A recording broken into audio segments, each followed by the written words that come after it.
Derivatives trading involves substantial risk of loss and is not suitable for all investors. Past performance is not necessarily indicative of future results.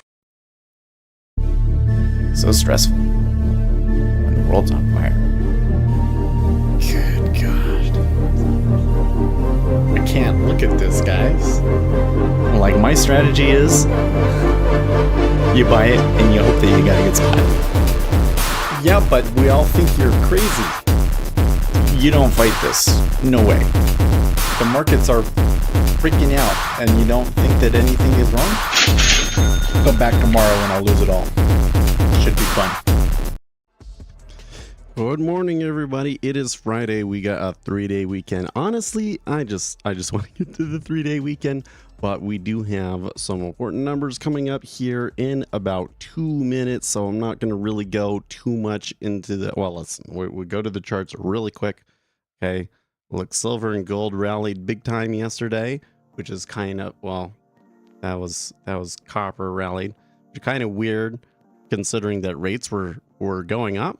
But like, look, we retraced most of that move, so we're about where we were when the stream ended yesterday. And here's the S&P 500, also seeing like some upside action, but a little choppy yesterday. And I tell you what, the whole like, so we had a pretty good trade. If I had held it yesterday, I probably could have gotten 30 bucks more out of it. But the volatility, man, was just like so dumb. You'd be sitting there. There'd be some headline that would be good. They'd shoot down and then like immediately shoot back up. So like just really nasty kind of news related volatility. It was not the funnest thing. And I had stuff to do, so I skedaddled, you know, I bailed on that. But this PCE is going to be a key number here. So US core PCE price index month over month, we're looking for a reading of spot 3. I think it's probably going to be a reading of spot 3. If we see that, might see treasuries move up a little bit, right? So I don't know if I'm going to take a trade on it though. I am not feeling my best this morning. I for some reason I just did not sleep. I think it was because I was like I had to jog up to my parents' house and back to get something, and I ran, you know, too close to bedtime, and it kind of like messed my nervous system up, I think.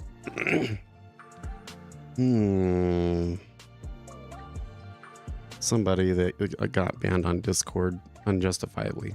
Okay, here we go.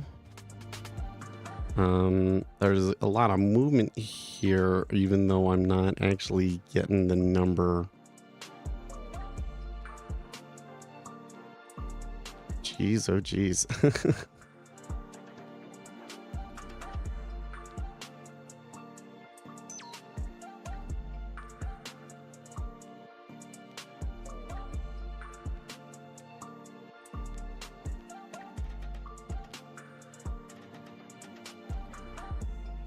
Okay.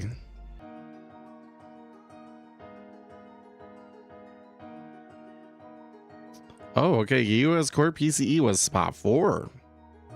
It's not good. Doesn't look like one that I can trade on the micros here, though. Am I willing to hit into 8.1 right now? I don't think that one makes sense. Just not enough liquidity in the micros here for me to be able to justify a trade, I think.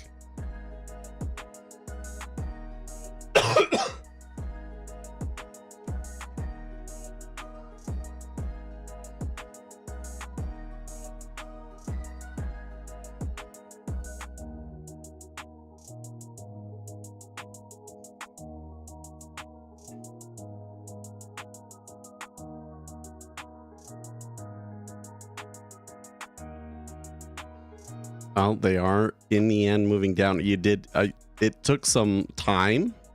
Hey, look, whoever it was that bought it at 381, you're in the money, man. Good job. There's no way I was going to touch that. But look, the volume did start to come in short a little bit, some more.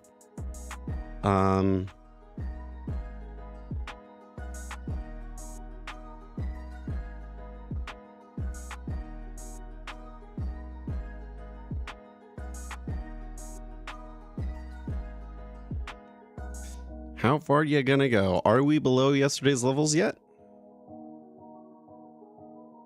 Yeah, we are. Well, I'll be darned. I don't know if this is well. So the thing is, okay. So let's just come back. Look at all of the numbers first. Okay. U.S. PCE price index month over month spot 4 versus spot 3. Core PCE price index spot 4 versus an expected spot 3. Consumer spending spot 8 versus spot 5. That's a bit of an outlier. And U.S. personal income month over month spot 4 versus spot 4. So that is absolutely inflationary, only mildly so, but it is inflationary, and we should see the Treasury sell off on that news. And on top of that, we are still in this, like, are we going to go to 4% if the debt deal gets done and all of these things, yada, yada, yada, yada. Oh, I'm not sure. It's somewhere between 3.7 and 4% is probably where we should go from like a fundamental perspective. So we should sell, but it's a Friday and we have a 3-day weekend. So, yeah, there's probably going to be relatively decent pullbacks on this. I think I could probably justify going short somewhere around here. Another issue is that, you know, there's still the debt ceiling thing out there. I'm a little concerned on that one just because, like, McCarthy, he's talking like it's a done deal. And then Biden's like, well, we proposed that they freeze spending for 2 years, which as I understood was like a non-starter and had already been rejected. So like Joe Biden is coming out here saying things that is like kind of suggests to me that he has no effing clue what's going on, right? I'm a little concerned that the Democrats come in here and they're like, nah, we don't like this. So, you know, I think there's still some risk out there that like this falls apart really quickly. It's probably the minority case, but it's still out there. And perhaps that's why you've seen like some of these counterflows and stuff. Well, we saw a move in the dollar there, but it wasn't huge. So this seems familiar. I seem to recall the Treasury's doing funky things on a Memorial Day before and like surprising me. Do you guys remember last year?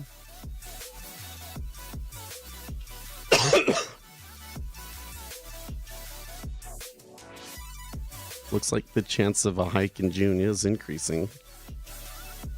I don't know if that like guarantees that there'd be. I think it's still kind of iffy. So it's probably more like in the 45% chance or something.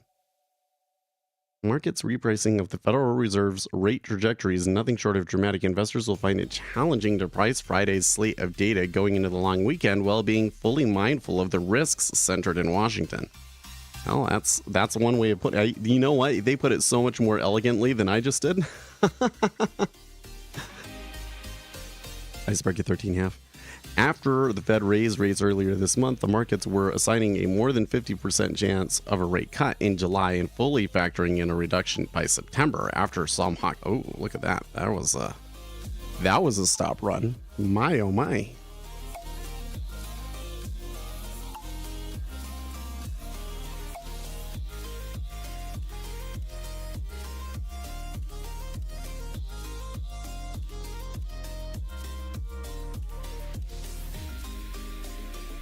That was really interesting. There was an iceberg. They backed off on it for a second, and then when it slipped through, it was just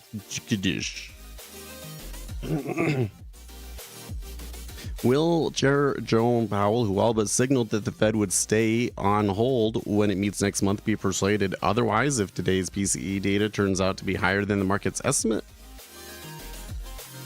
The minutes of the Fed's May review showed an interesting split in opinion among members, but if Powell has made up his mind, we will see his best persuasive powers at work in June to ensure that we rather magically get a consensus decision, as we have all seen through all this cycle except once.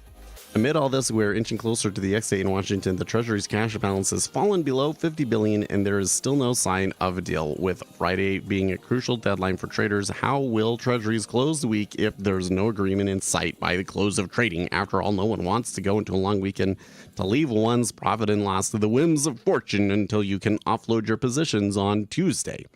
As recently as in March, traders dreaded going into the weekend with what the endless torrent of headlines speculating the fate of mid-sized banks. If baseball legend Yogi Berra were live, he would have quipped, "It's deja vu." Yeah. Like, there is no way. No, I shouldn't say there is no way. If I really had a lot of profit baked into it, and you know, if I had held on to this at this point, it would be like a $90 trade. So maybe I would be able to hold it over the weekend. But it sure would be nerve-wracking holding this over to the weekend, especially with the possibility that like talks could like collapse or something. Well, this thing is not backing off much at all. They had a pretty decent pullback there, and I was thinking about starting to market make, but I said, there's no way. I have no clue in this situation. I have no clue what's going to happen.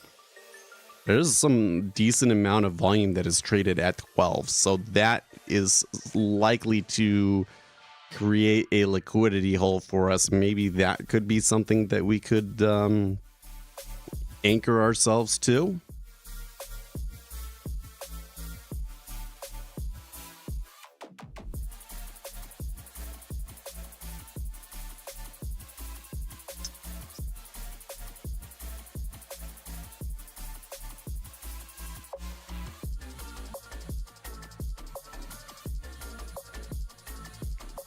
And the other thing is like we've got the rollover. So I'm seeing, so interestingly enough, liquidity in ZN is pretty good.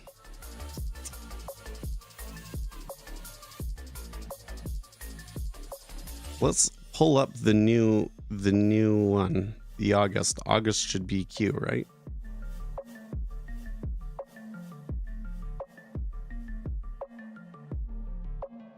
Oh, sorry, U. It should be U. Man, I thought I had that shit memorized and I've already forgotten. I need to review it. Oh, wow. Oh, yeah. Oh, we are so switching. We are so switching, guys. Look at this. I come over here. Switch to September.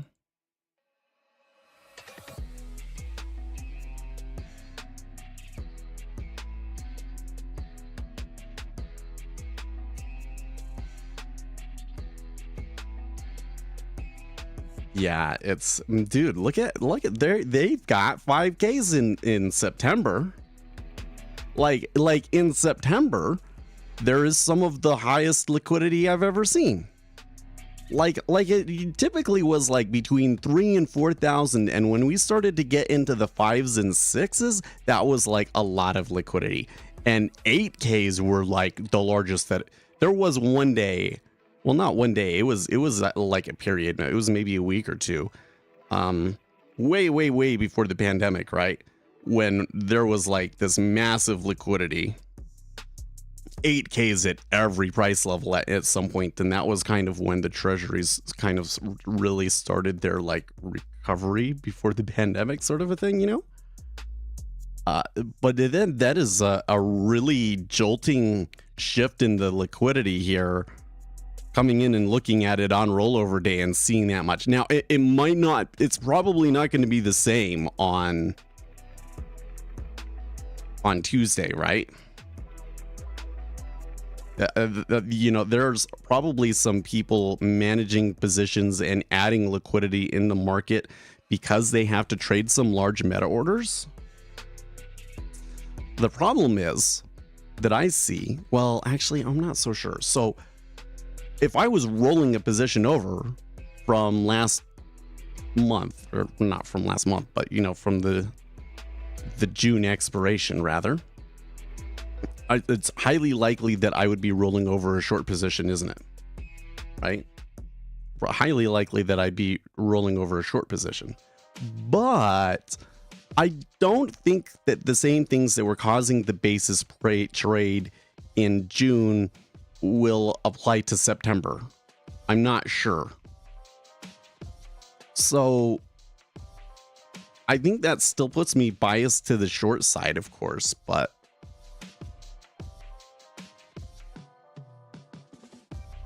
I don't know. I wish I had come over here and maybe switched yesterday, and maybe the flows would have been made a bit more sense, because there was some weird stuff. Even then, I don't think that you'd be able to explain it, because it really did kind of like, there was like somebody pushing against that move quite aggressively, right? Dude, there's a 10K. You see that? I have to adjust this here. It's crazy. I haven't seen one of them's on there in a long time.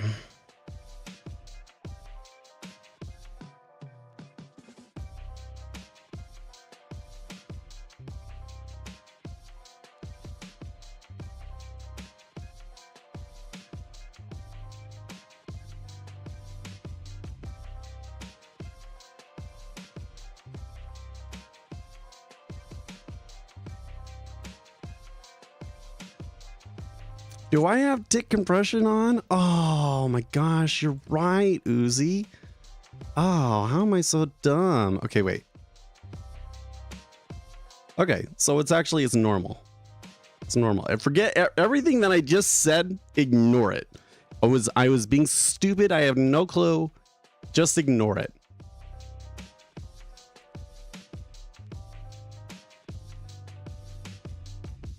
I even left some messages in Discord. No, ignore everything I just said.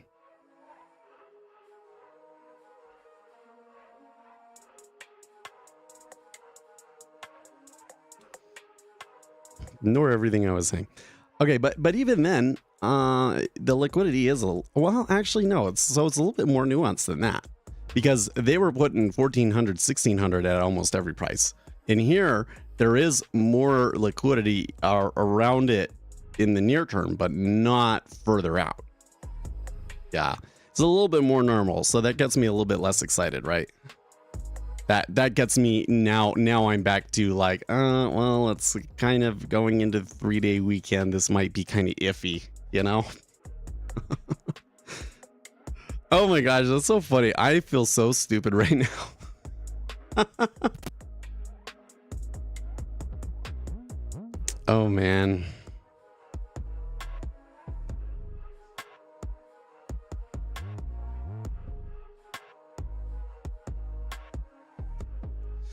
Okay, well, so now it's time for me to turn my attention to a couple of things that I wanted to look at this morning. Wow.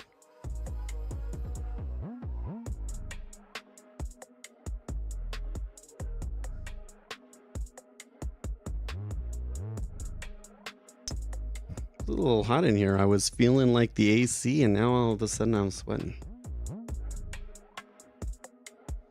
I honestly thought you had been. No, not on the 10-year. No. You know what it is that like when you switch this over.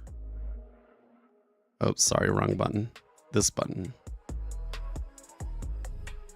It like it wants to use whatever you had the tick multiplier at last time, and so it tried to do the 4 that I use on the ES.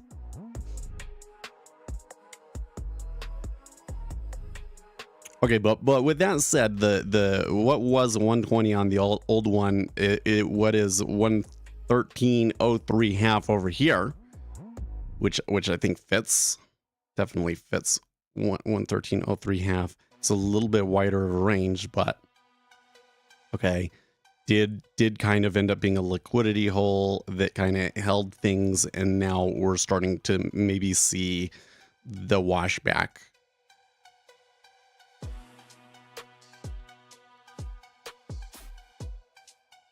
Wondering if I should move my charts over. I think I'll just wait.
Okay, so even though there's decent amounts of liquidity up here, some of the individual trades in the new issue are just ticking up and down on very little volume, so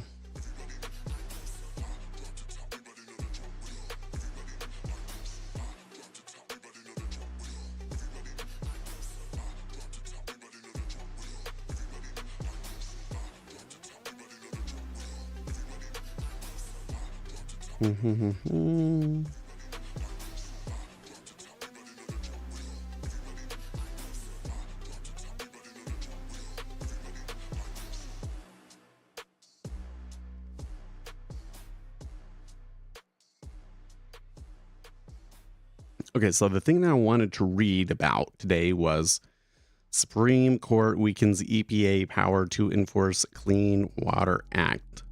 Because my initial reading of this story, of course, like the big takeaway.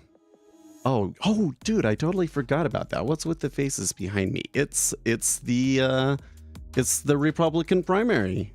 Huh.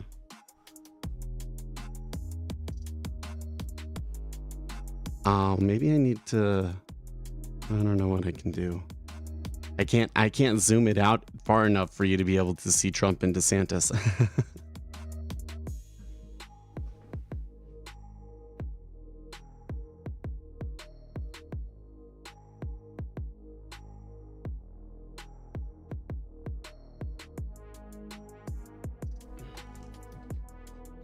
just like last time.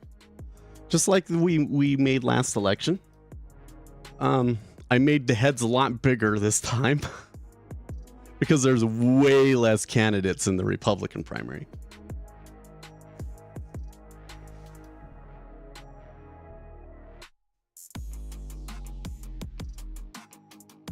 I also I moved the flag up the top. I'm not gonna go get it, but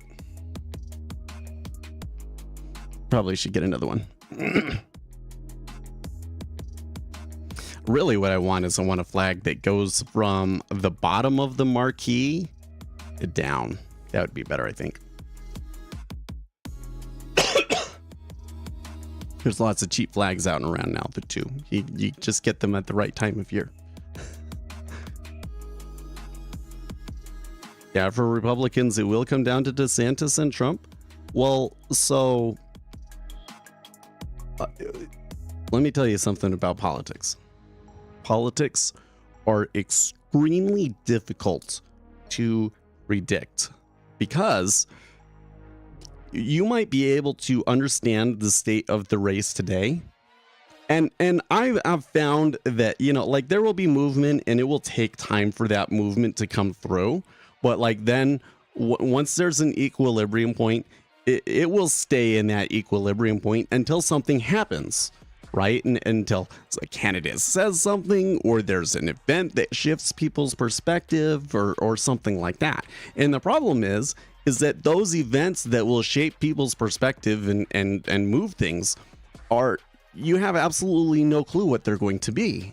And that's how you end up with these situations, like for instance with Donald Trump. You know, it seemed like he was a shoo-in for a second term and then COVID hit, right? There's no way in a million years that you know, in like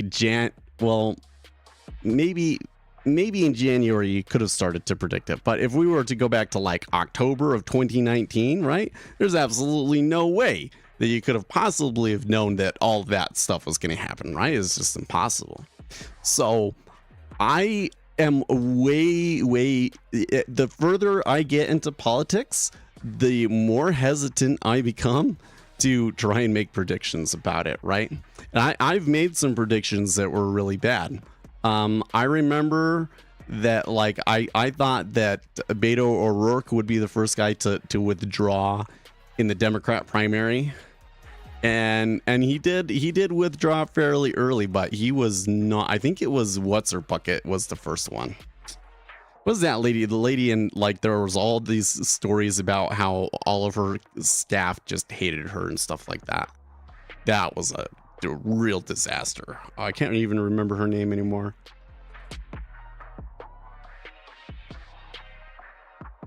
There's no way I'd be able to remember it. She has one of those like really cutesy but kind of condescending tones of voices. You know what I mean?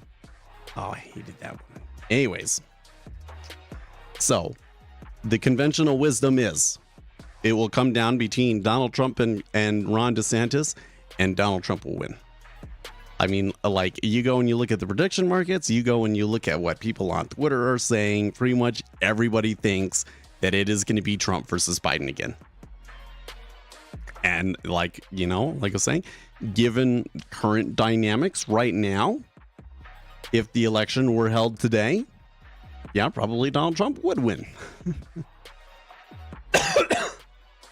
But that's maybe mostly name recognition. Voters don't really actually know Ron DeSantis that well. It's going to be I gotta tell you, oh, and by the way, I am going to be making YouTube shorts on the Speculator Seth Politics channel, so go and search for that, Speculator Seth. Actually, let me go find the channel.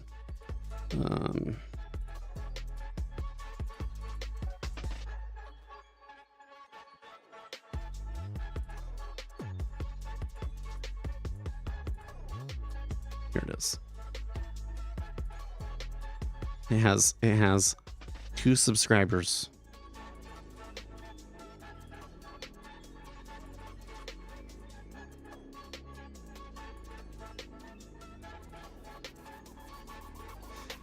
So anyways, the conventional wisdom is that Donald Trump is going to win the Republican primary.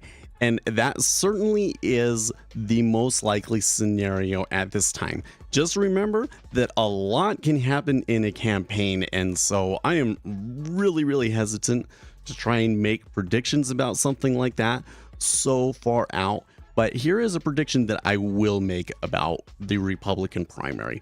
The Republican primary is going to be interesting. Ron DeSantis is not just going to go down without a fight. The other candidates are going to be constantly coming in and doing and saying things that are going to shake things up. The Republican primary is going to be interesting, I think.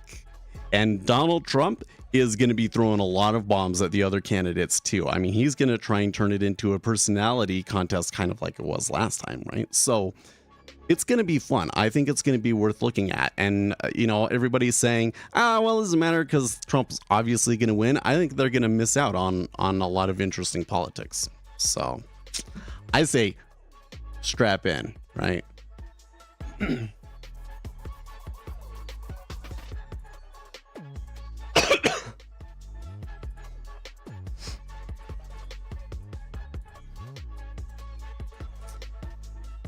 What else? The other thing that I've been thinking about, I think I want to make a short about this, is one of the key things that I would always look for in politics is not just what they're saying, but what they're not saying. So for Ron DeSantis starting his campaign up today, and you go and you look at, well, what is the media saying about it? Well, not a whole lot, actually.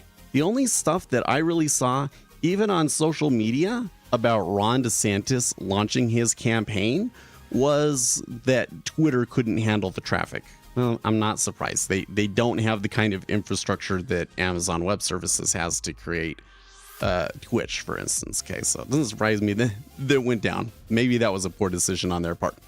But what are they not saying about Ron DeSantis's campaign launch?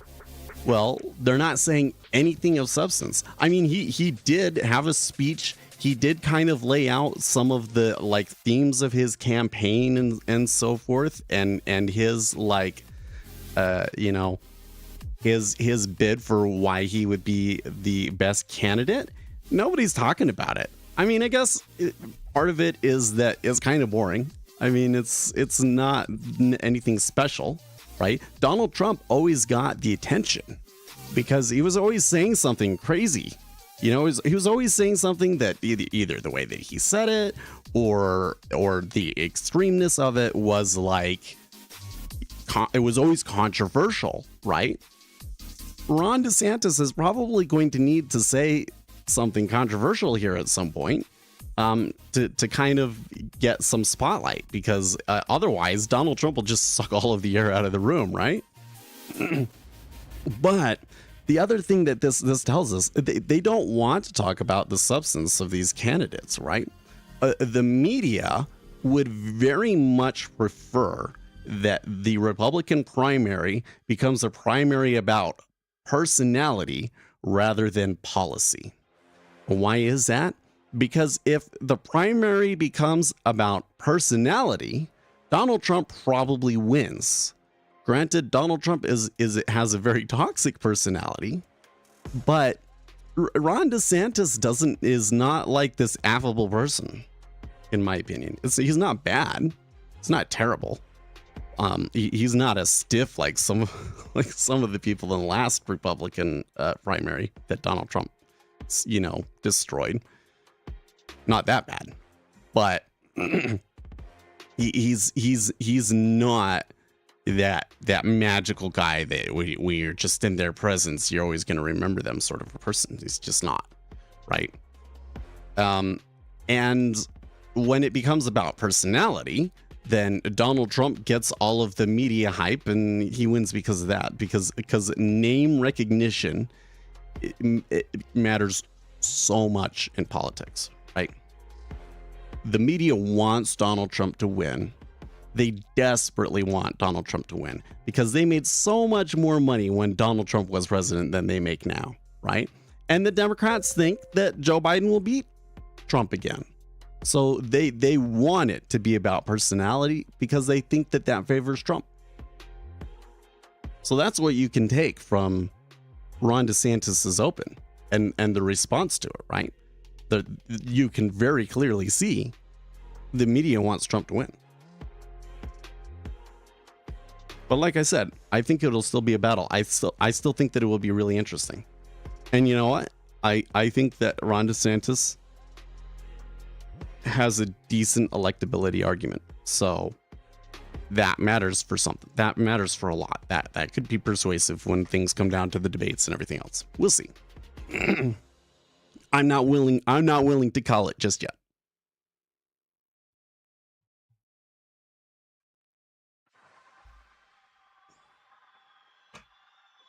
So, anyways, I wanted to come back to this other story. So one of the things that's kind of been going on is there's been questions around whether the Supreme Court will weaken the power of U.S. regulatory agencies. And there's two kind of key test cases that have been coming through.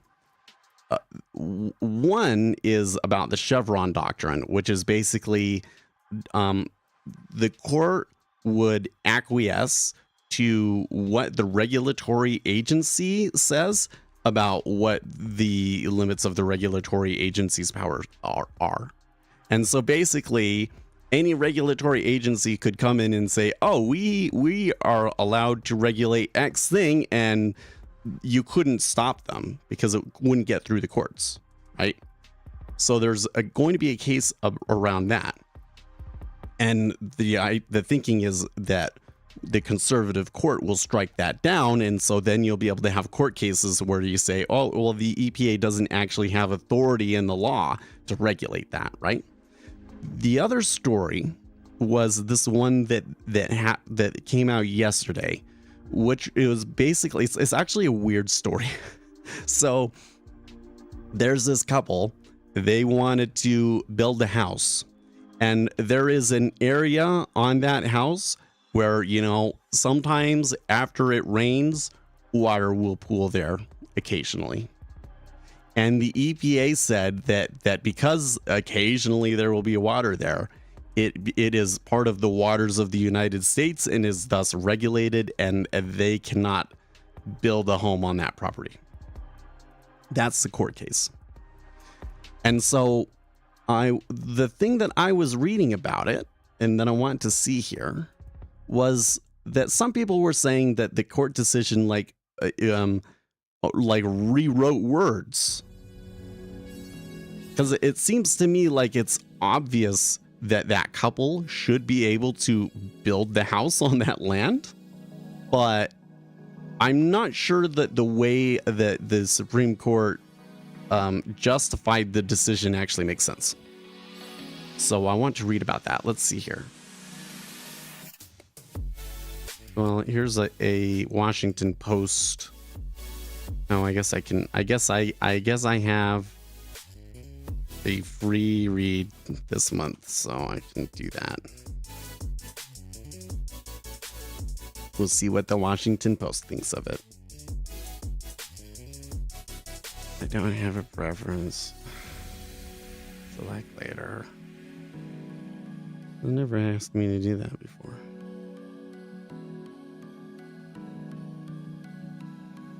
Okay. So at issue was the reach of the 51-year-old Clean Water Act and how courts should determine what counts as, quote, waters of the United States under protection of the law. Nearly 2 decades ago, the court ruled that wetlands are protected if they have a, quote, significant nexus to nearby regulated waters. Justice Samuel Alito, writing for himself and 4 other of the court's conservatives, rejected that test and imposed one that environmentalists say will remove millions of acres of environmentally sensitive land from federal regulation. We hold that the Clean Water Act extends only those wetlands with a continuous surface connection to bodies that are waters of the United States in their own right, so that they are indistinguishable from those waters. So, like, when I read that seems to make sense, but I was reading another argument about, like, what does adjacent mean and so forth, that all of the justices agreed that federal regulators went too far in the case at hand, which involved an Idaho couple's quest to build a home near a lake. But instead of a narrow decision saying just that, the court majority sided with a decades-long effort by property rights groups and businesses to narrow regulations to wetlands and other areas directly connected to, quote, navigatable waters such as rivers and lakes. Justice Elena Kagan objected on behalf of the court's liberals, saying her conservative colleagues on Thursday showed the same zeal they displayed last term in limiting the APA's ability to combat climate change. The majority barred the EPA from addressing climate change by curbing the power plant emissions in the most effective way. Here, that method prevents the EPA from keeping our country's waters clean by regulating adjacent wetlands. Okay, but does the law say that they get navigable waters of the United States and adjacent wetlands? And then even then, does the area in question really qualify as adjacent wetlands? Because it kind of sounds like it maybe doesn't.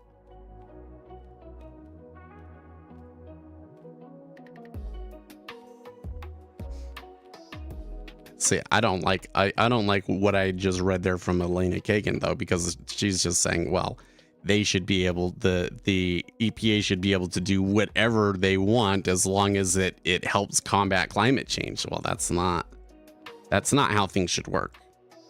If there's something that a regulatory agency should be able to do that, you know, helps combat climate change, Congress should make a law about it. Okay.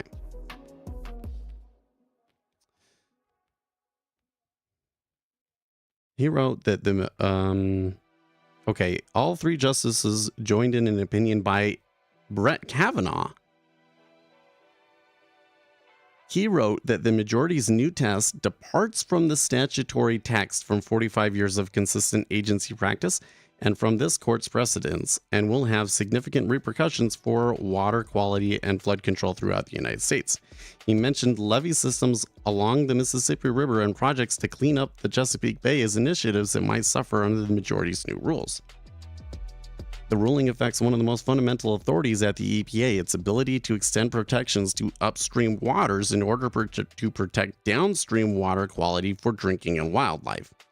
It will prevent the agency from putting federal protections on as much as 118 million acres of wetlands, an area larger than the landmass of California, according to estimates from the environmental firm Earth Justice.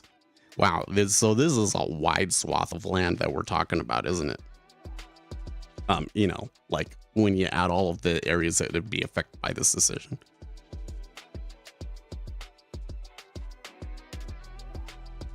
It gives a win to farmers, home builders, and other developers that will now probably find it easier to get permits to build, lawyers and trade groups said, and it probably will force the Biden administration to abandon or at least restart an effort it began in 2021 to resolve years of uncertainty with new definitions on the type of waterways EPA rules can protect, leaving more of that power up to state governments, lawyers, and but I'm okay with that. I think that honestly the states do a better job at that anyways. So I really don't think the federal government has done a very good job. This is a big issue in the West. This is like why the West is conservative, right? Is because we have like massive amounts of public land and the federal government mismanages it so terribly.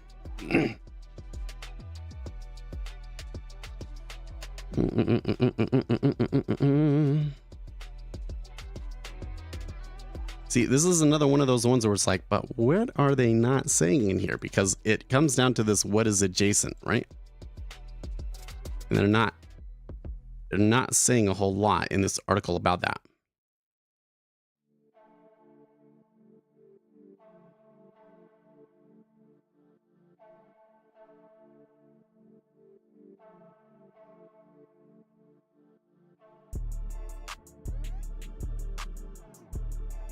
This can be read to call into question virtually any modern environmental regulations, said Sam Sankar, Senior Vice President for Programs at Earth Justice, which filed briefs in the case on behalf of 18 Native American tribes. Polluters will certainly read this as an indication it's open season on environmental law.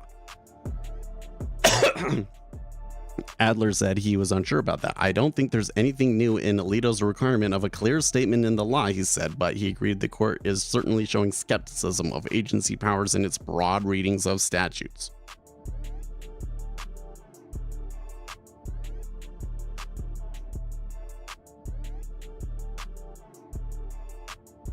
In a sense, the court was revisiting a decision it made 17 years ago when it was also divided on the same question.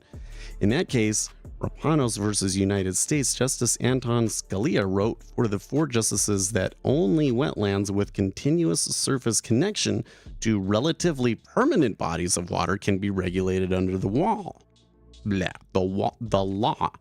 But the prevailing test in Rapanos was one now retired Justice Anthony Kennedy, who said there needs only be a significant nexus between the wetlands and the regulated waters. Adler noted that none of the justices endorsed the significant nexus rule, and Alito's test in essence substitutes the Scalia test.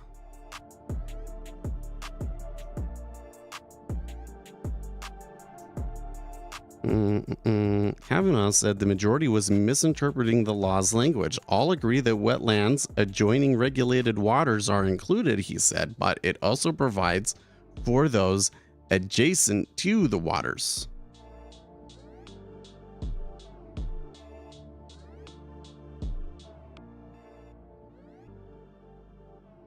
Throughout 45 years and across all 8 presidential administrations, the Army Corps has always included in the definition of adjacent wetlands, not only wetlands adjoining covered waters, but also those wetlands that are separated from covered waters by a man-made dike or barrier, natural river burn, beach dune, or the like, Kavanaugh wrote. But why should it be? Like, and we may not rewrite adjacent to mean the same thing as adjoining as the court does today.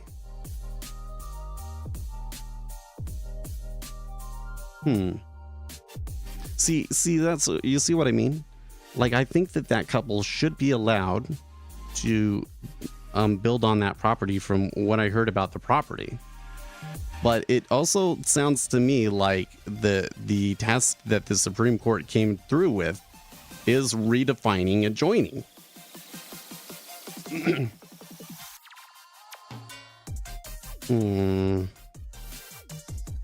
Okay, so now let's come to Reddit here and see what they say, what the court people say.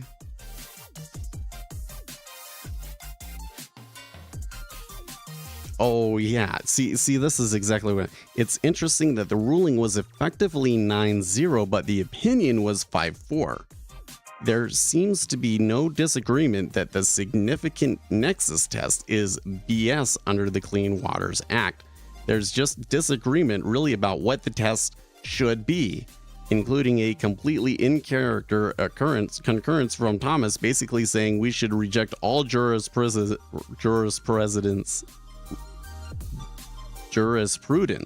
from after the New Deal era. Yeah, that is basically what he does.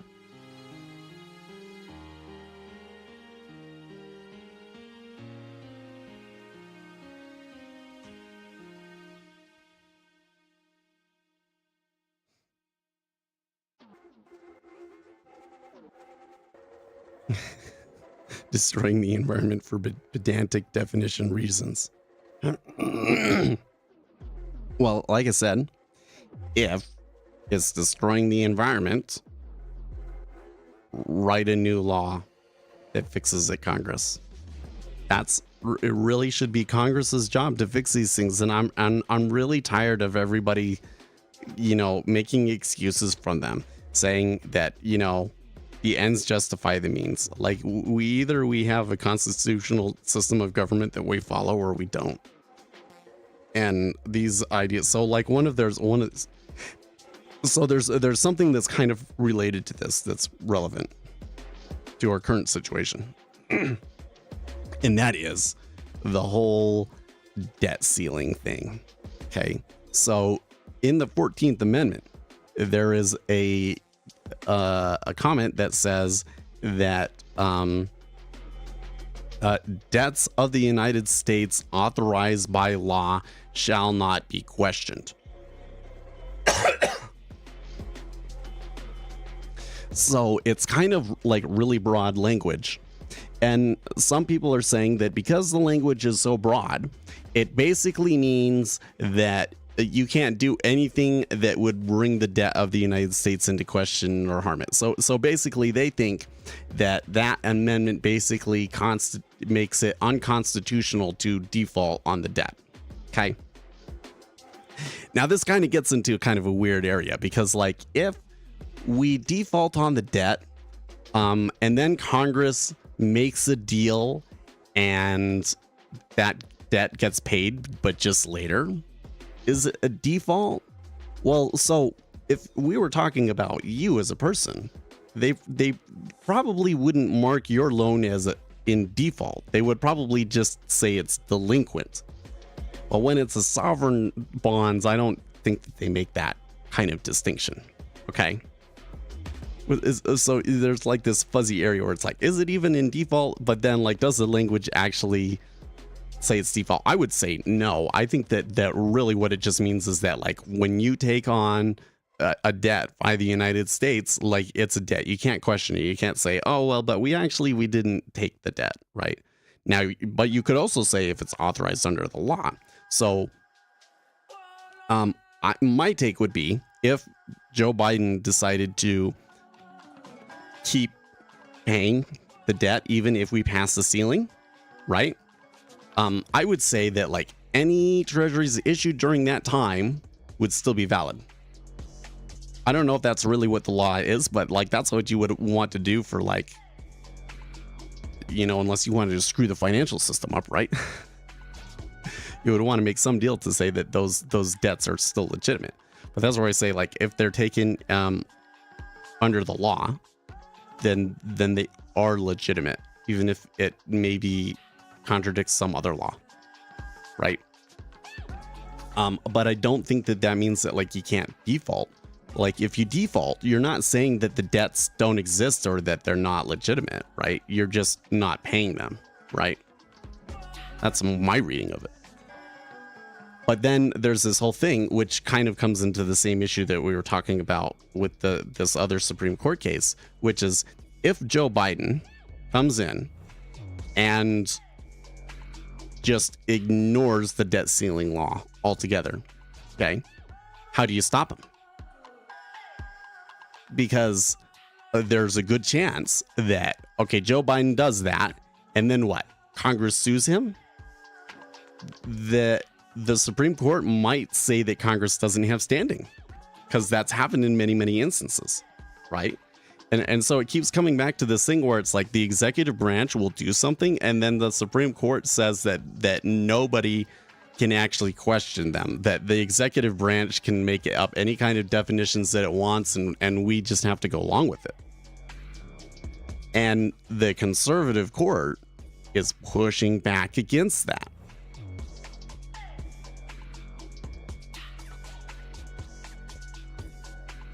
That's a major change for how regulation and everything else in the United States works. One that will have significant economic consequences, frankly. Okay, so looking at the old issue is like practically dead here in CN.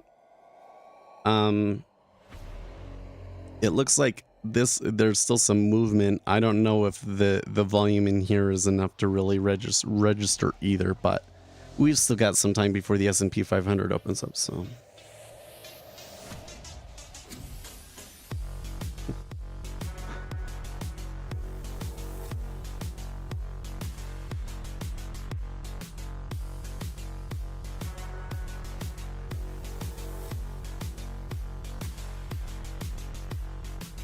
Still reading this right. When we talk about the rule of law, that's a key component of what it refers to. The laws mean what they say and don't mean what they don't say, even if the distinction is pedantic or annoying or would lead to bad results. Thank you. Yes, if the law leads to bad results, then the law is wrong and should be changed. It should be changed. This guy says should be changed or ignored. No, if the law leads to bad results, then the law should be changed.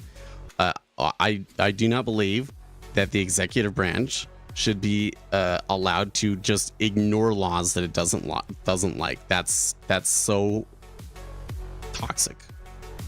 It's led to many very toxic things, in my opinion.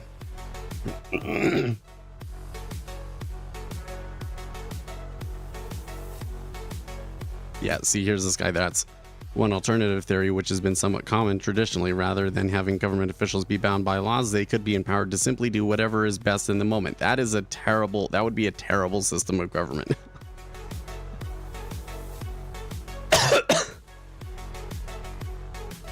Yep. The trade-off is that you as a citizen can't be sure whether you're acting legally and often have no recourse if you feel the government has treated you unfairly. Exactly. What do you mean you won't bring NVIDIA up? What, you want me to pull up a chart of NVIDIA and watch it on a 1 minute chart or whatever? Because it's probably like the most popular stock ticker right now.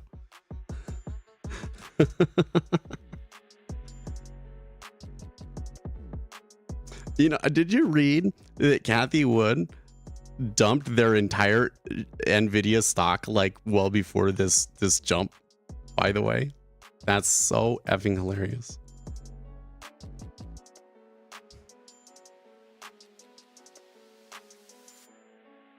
A little woozy now. I don't know what my deal is. I think I had a pretty good lunch, so it shouldn't be that, but have been trying to drink a ton here for some reason. You can see, like, I'm more interested in Intel. And look, Intel was down yesterday. I love it. Lunch, yeah, was a good lunch. No, it was breakfast. Okay. NVDA. Man, I remember when this stock was literally like $2. Batch. And I wanted to invest in it too. I just didn't have the money. way back in 2008. That was one of my favorite stocks. It kind of hurts to see when your favorite stocks turn into the market darling, doesn't it? Because even if I had put in like a few $100s, it would be worth like what? 10,000? Like, it's crazy. We haven't seen where it opens up at today yet, though. Looks like it's still pretty close to where it was yesterday on the close. So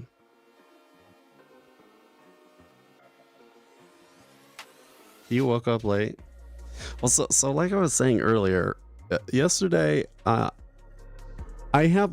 spend a lot of time on the local classified ads. Let's put it that way. And I'm buying and reselling things. I've done really well with it. One of the things that I've been looking at was a punching bag so that the older son could blow off steam with that, because there's been some concerns that when he gets angry, he would like punch the wall or something like that. So I went and found a really good punching bag that's like a punching bag speed bag combo for like $100. Good deal. Was really hard to get it because I had to drive like 35 minutes down there. I had to take my parents' truck, and then like it did not fit in the truck because it's like really tall. It's like 6 or 7 feet tall. So like I'm driving down the highway with the top of this thing sticking out the back of my truck. See, I brought it up and viewers went up by 2, right? Anyways, so I bring this thing back and get it then. And then I made a mistake, which was I drove to my parents' house, left my car there, took the truck back to my house, and then I accidentally left my keys at my house. So when I drove the truck back to my parents' house, I didn't have the keys to get back in my car. So I had to walk back to my house and then run back up to my parents' house because it's like a block. And I was like, oh, well, let's run it. So I sprinted. Like I ran as fast as I could, and it felt so good. In the moment, felt like I was floating and free. I was good. And then I was super tired. Thinking about it now makes me feel super like out of breath. Right. But then, so then, you know, I was really sweaty, took a shower, went to bed, and I fell asleep fairly quickly, but then like woke back up. And like I was kind of like twitching in my sleep. I think that running screwed my sleep up, and so I didn't sleep very well last night. And so I just feel like really hazy, and you know, when you don't get enough sleep, head kind of hurts, feel kind of sick. Like I need to stop talking because now it makes me feel like I'm gonna pass out. Hold on a second. I'm gonna go and get a drink real quick.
Yeah, I just went and got a drink of Gatorade, and that Gatorade tasted so good.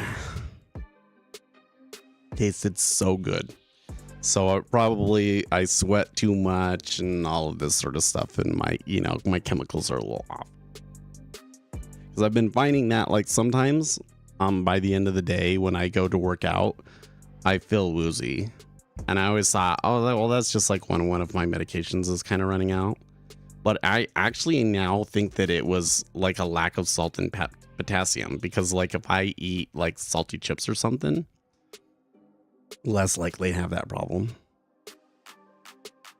You don't warm as a warm up in the gym? Not usually, no.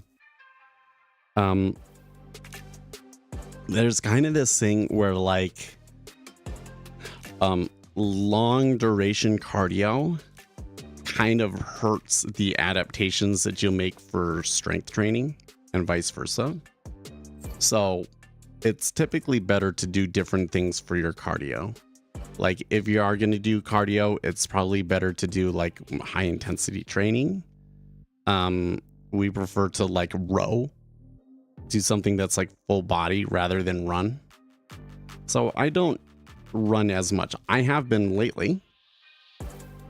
I have been lately, but like I'll do sprints once a week or something like that. Right. So, but it wasn't that I ran that was the problem. It was that I ran so close to bedtime and it affected my quality of sleep. Is the problem. And so this morning I just feel so tired.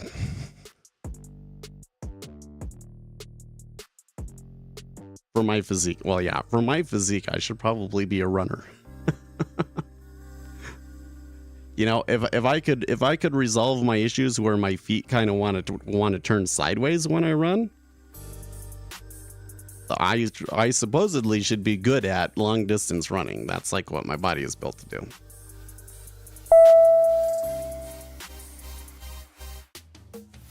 Okay, here's the open, and immediately on the open, Nvidia is selling hard. Well, what do you know?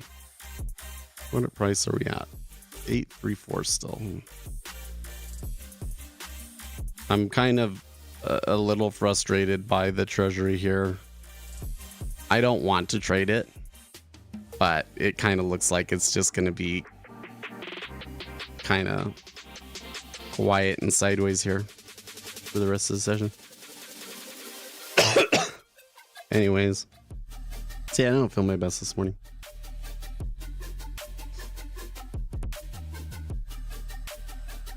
So of course that I would make dumb mistakes like calling something lunch when it's not and all that. I'm looking at myself in the camera here, and having all of the presidential candidates in the background definitely does look funny. It definitely does look funny. I kind of want to have it set up so that you guys can see and it makes sense what it is.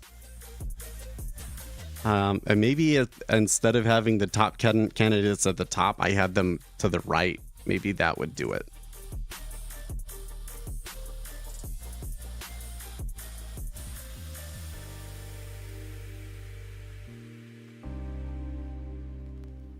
Tell you what, there's some interesting the two black GOP Republican candidates that are running. Those guys have some testosterone. Like they both have like these massive chiseled chins. Even though they're both a little bit overweight, like it still pops out, and you can see it in the pictures really well. Yeah, they're candidates. See, like this guy, let's see if I can, this guy, that's Ramaswamy, right? He's the guy that said that you shouldn't be able to vote until you're 24 unless you pass like some sort of civics exam or something like that, right? That was that guy. I think he might also be one of the guys saying something about divorce, right? Here's Mike Pence, right? Who is this? What's her name?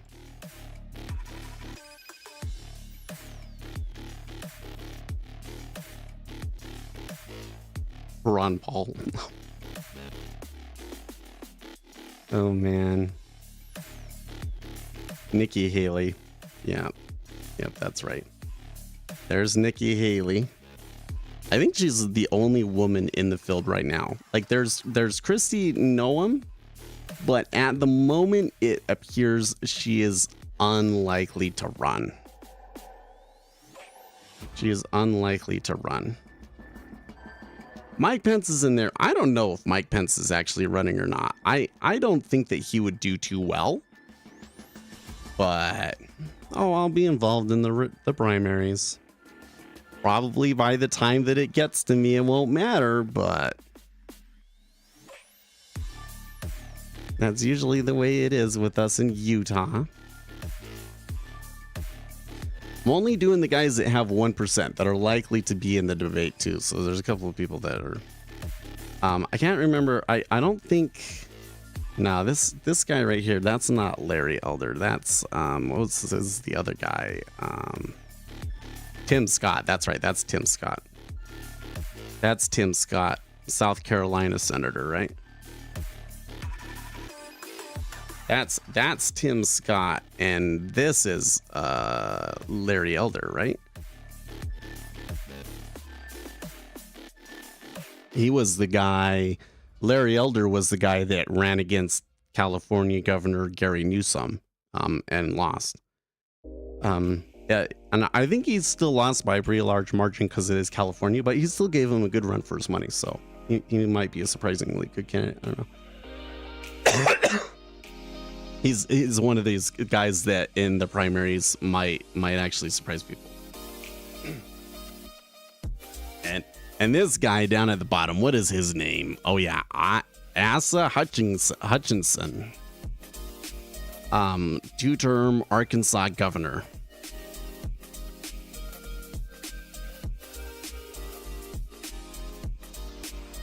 He is another one of those guys that I think might surprise people. Not in terms of like he will be more popular than people will expect and things like that.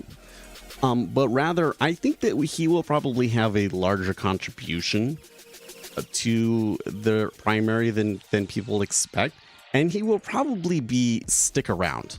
Like there's a lot of people like people who would be the most likely to drop out first. That's one of the most interesting questions that we get into, right? I think it's this guy right here. I'm thinking about it right now. I think it's probably this guy. So like the guys that are most likely to drop out first are the ones where running for president is literally the only thing that they have going for them. So a guy like Asa, is that how you say his name? Anyways, you know, like he's been in politics for a while. And a guy like him runs to increase his profile. Like maybe in 4 years from now, he could be a more serious contender, right? So those guys tend to stick in until it's like obvious who's going to win, right? But these guys were like their only claim to fame is that they're running for office, that they're running for president right now. Those guys usually don't have much of an incentive to like take on a lot of debt and so forth, you know, to keep running, and so they usually tend to drop out first. Someone was asking about your ghetto synthetic dollar. Dude, it is one of those things where it's like, I can't believe I'm the only one that has this. That's offering this. It's pretty wild, right? Like, how are people trading? They don't know the value of how the value of the currency that they're trading in is changing from moment to moment. Just makes no sense to me. You know, like it doesn't matter what pattern you see in your chart over here. Like, you're still going to be affected by the dollar. You would think that these technical analysis guys would be like obsessed about doing the pattern recognition in the dollar and then, you know, seeing how it would coincide and match up with their instrument and trying to sort something out from that. And oh my gosh, that reminds me of this thread that I saw yesterday on Reddit. So the thread was basically, I think retail trading is over.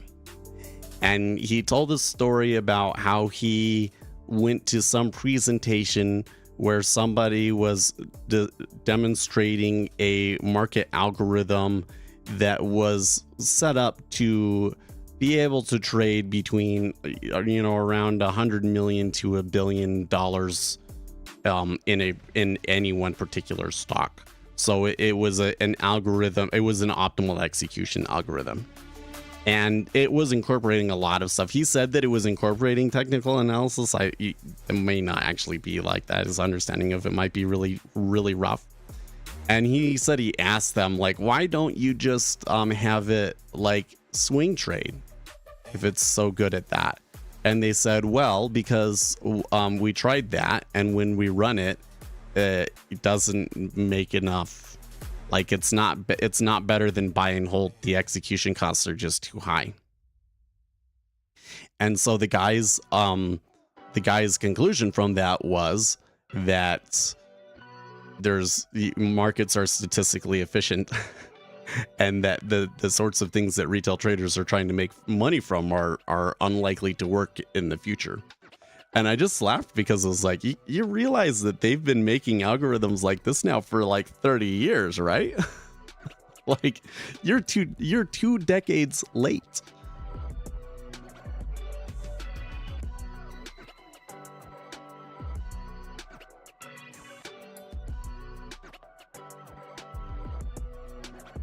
Yeah, the NASDAQ affects everything is affecting everything. And there are actually ways of sorting out how those recursive relationships will actually affect each other and result in certain kinds of moves. That is actually very effective, but it requires an insane amount of infrastructure. That's what Goldman Sachs's SecDB does. And I don't know the exact specifics of their algorithm, but it's similar to a what do we call this?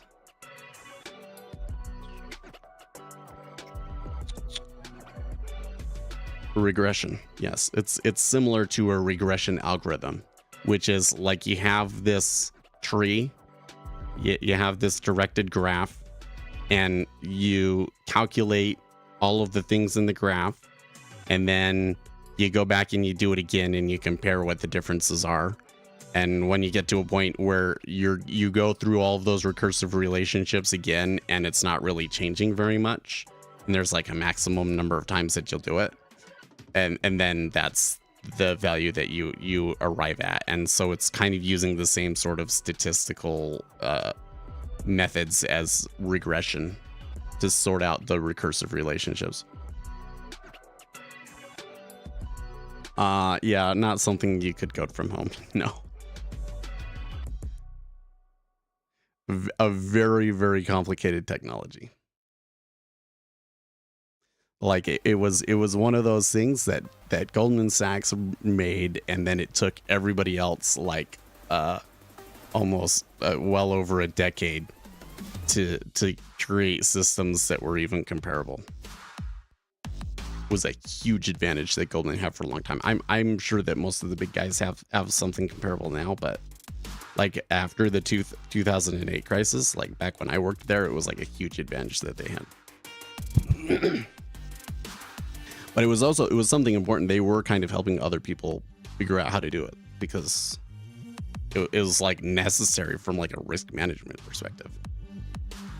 Woo, well, I tell you what, the S&P is like a rocket ship here on the open. Well, the first 15 minutes, but so something interesting about this market that I want to note here, that it kind of becomes more interesting off of this open, was a Zero Hedge pointing out yesterday that yes, the S&P 500 was like up big last 2 days, but when you take Nvidia out of it, like nothing else really moved. So the index was moving mostly because of Nvidia, apparently. So when we were asking like how much of it was people thinking that the debt ceiling is gonna happen versus how much of it was Nvidia. It sounds like a lot more of it was Nvidia than people probably thought. And so it's interesting to me that here this morning, Nvidia is not really moving and the S&P 500 is just taking off. Yeah. So that's worth noting.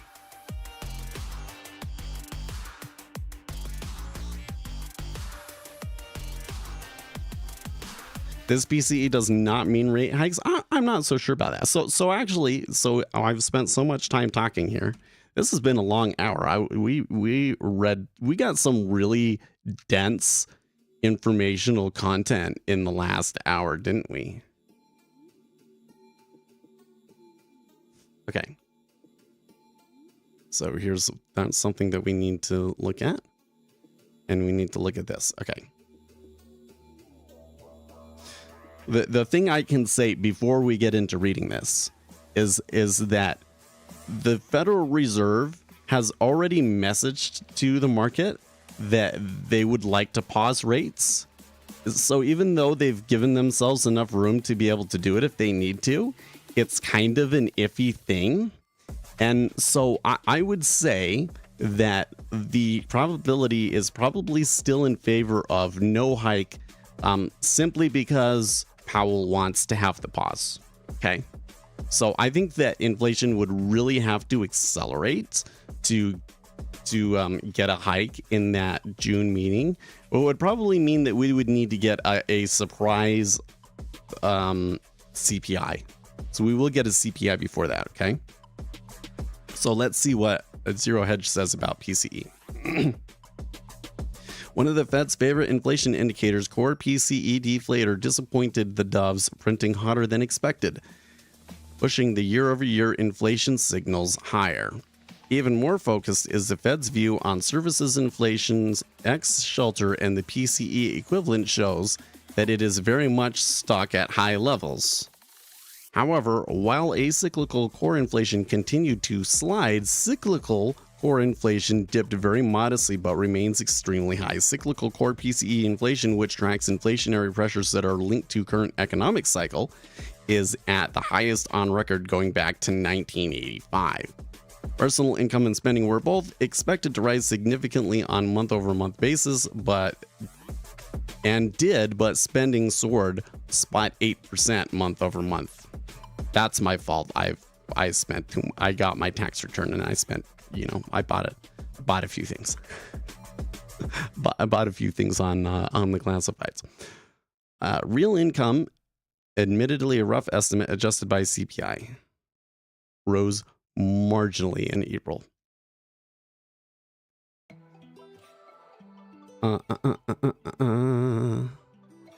Personal savings rate pre and post recession. Ouch. Savings rate in April dipped to 4.1% from 4.5% as credit card use hits new record highs. This is absolutely not what Powell and his pals wanted to see. Okay, so I don't know. All around, what we got in the report was bad, but I don't know if it was bad enough. You know what I mean? So now let's go to the CME website. Let's see what they're pricing.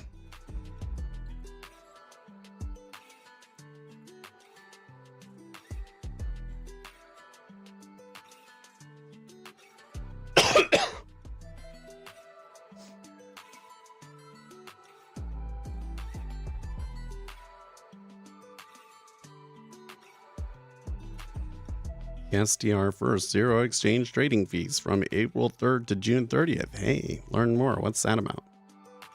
If I could get zero exchange trading fees on the micros for a month, that would be awesome. Okay, so they're saying 41%. And I was saying, hey, it's 40, 45%. So I think I'm about right on. Compare. We do the comparison. So if we compare to yesterday, was that yesterday? Yeah, one day it was actually 48%. So the probability has actually gone down, although this might be out of date, that 41%.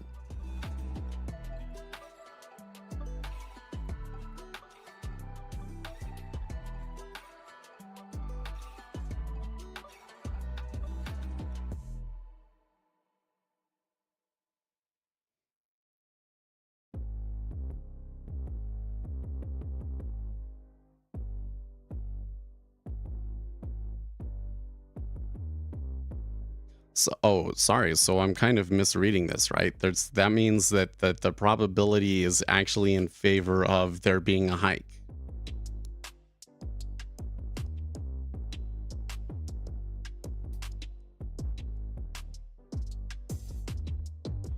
Have you ever bought not computer parts from Alibaba? No. I've seen people build some pretty jank computers that do work from Alibaba though. Like Linus Tech Tips has done that several times. Those are always fun videos. I've always bought my computer components from Newegg, but I don't know, there's been some controversy on them lately. It is interesting. So when was a week ago? So in the past week, as the treasuries have just been going down and down and down, the probability of a June hike has increased, but we still have that CPI. Okay. Yeah, really the CPI is going to be the determinant, right?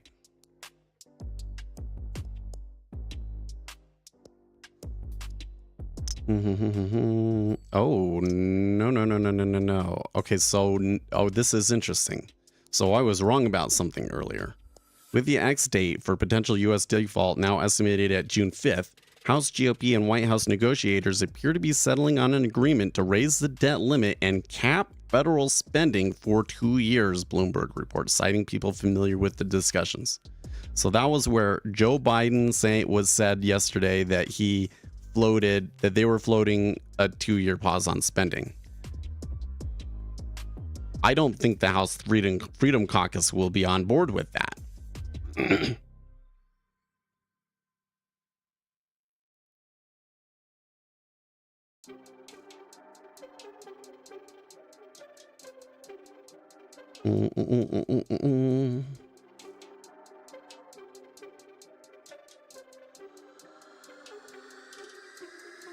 The deal would cut $10 billion from an $80 billion increase for the IRS. Really? Deal would cap just about everything else but defense. As we noted earlier, putting this deal in context, the plan passed by the House GOP would reduce fiscal year 2024 spending by $130 billion, or by 0.5% of GDP, setting aside the deficit saving from rescinding student debt forgiveness, which hasn't been implemented yet and which may be struck down by a high court. At the other end, according to reports which indicate the White House may cap 2024 discretionary non-defense spending,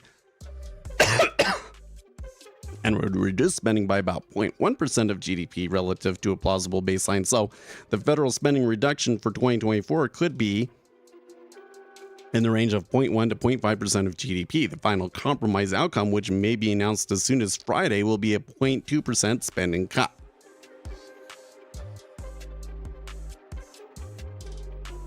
Spending will be cut by 0.2% of GDP. That's all this drama is about, to make that seem like a giant sacrifice.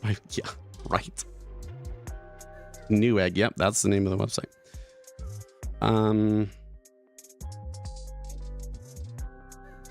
Will the Freedom Caucus accept the deal? Given that's what's taking shape, will be far less than Republicans' opening offer, which called for raising the debt ceiling through March in exchange for 10 years of spending caps. House conservatives appeared to already be balking at the current framework. On Thursday, the House Freedom Caucus sent a letter to Speaker Kevin McCarthy demanding that he stand his ground.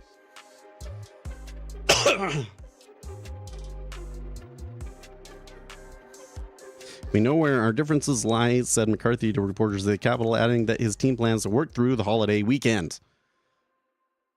We do not have an agreement yet. We knew this would not be easy as hard, but we are working. Jan Hatzius and Alec Phillips of Goldman Sachs Group Incorporated said in a note to investors that odds were highest for an accord to be reached on Friday. Negotiators appear to be closing in on an agreement. Of course, because you don't want to miss the Memorial Day holiday. One of the best holidays of the year, guys. It's like right before the temperature gets hot. Yeah, you have to at least have a barbecue. At least have maybe I should make a pork butt. Anyways, should a deal be reached, Tuesday is emerging as the likely day for a House vote. The Senate would then have to act quickly to send it to Joe Biden's desk before June 1st, the date by which Treasury Secretary Janet Yellen said her department could run out of cash.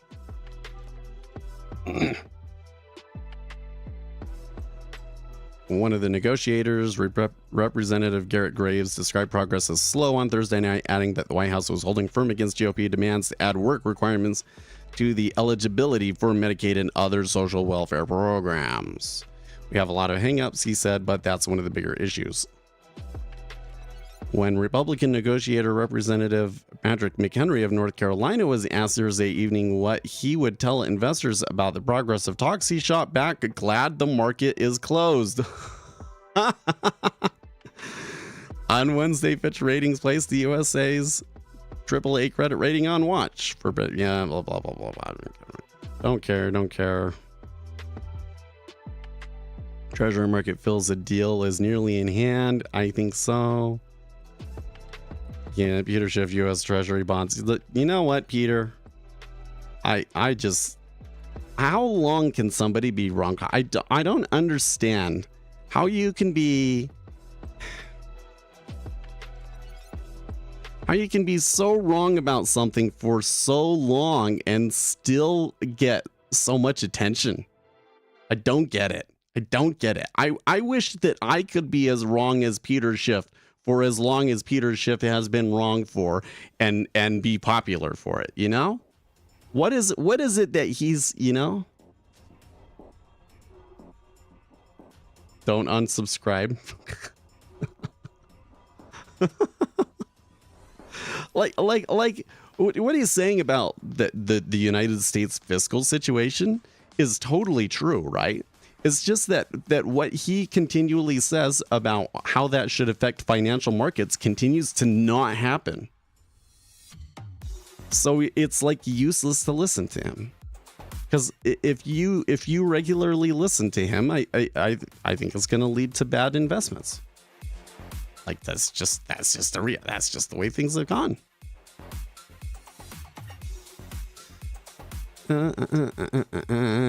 Okay. Oh, I think I just saw something else.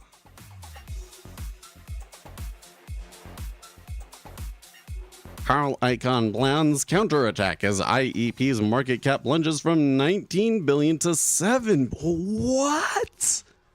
Wow, they got hit that bad. That is so crazy.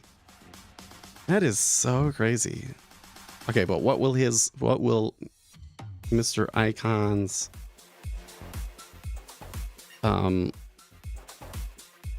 counterattack be? Icahn's net worth continues to bleed, with Bloomberg reporting on Thursday that the billionaire's company has fallen in value from 19 billion to 7 billion following a critical report by short seller Hindenburg Research. The activist investor, who controls about 84% of Icahn Enterprises, continues to grapple with margin loans, having borrowed billions against his stock in the company. Bloomberg floated the idea that Icahn could simply buy the rest of the stock and take Icahn Enterprises private, something we also alluded to on Twitter yesterday. The latest plunge in IEP stock came after his longtime nemesis Bill Ackman weighed in on the Twitter on Wednesday, escalating rhetoric about Icahn's leverage and his lenders that have enabled it. Specifically, Ackman said that Icahn Enterprises reminded him somewhat of Archeggio's capital management, Bill Hwang's firm that famously collapsed. Oh man, dude, if it plays out with Icahn just completely going under, then it really does end up being Ackman has the last laugh, right? Like that's the thing is on Wall Street, you know, sometimes you're on different sides of the deal and sometimes you win and sometimes you lose. And so there's kind of this unspoken rule that you're not supposed to take things personally. But when people do, when guys like this do end up taking things personally, it ends up being like a real blood feud. And so that would be quite the story if Ackman ended up getting the last laugh, you know? because in the instance that Ackman and Icon kind of had the blow up against each other, I think Ackman was right. That company was basically a scam. Herbalife, this is basically a scam. But people flooded into the stock. It's ridiculous.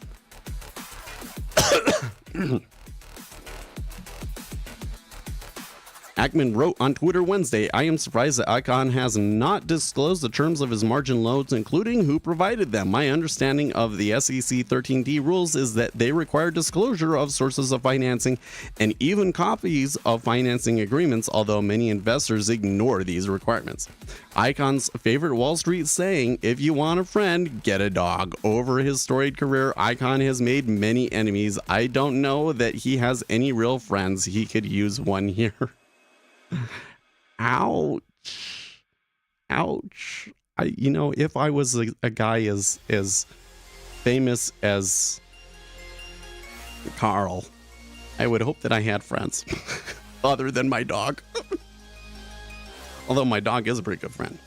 He is basically one of the top 10 cutest animals on the planet. So Peter Borish, founding partner of Tudor Investment Corp, told Bloomberg on Thursday, "The thread is always the same. Leverage cuts both ways. On the way up, it's great, but in markets, you take the escalator up and the elevator down. Deleveraging can be swift and painful."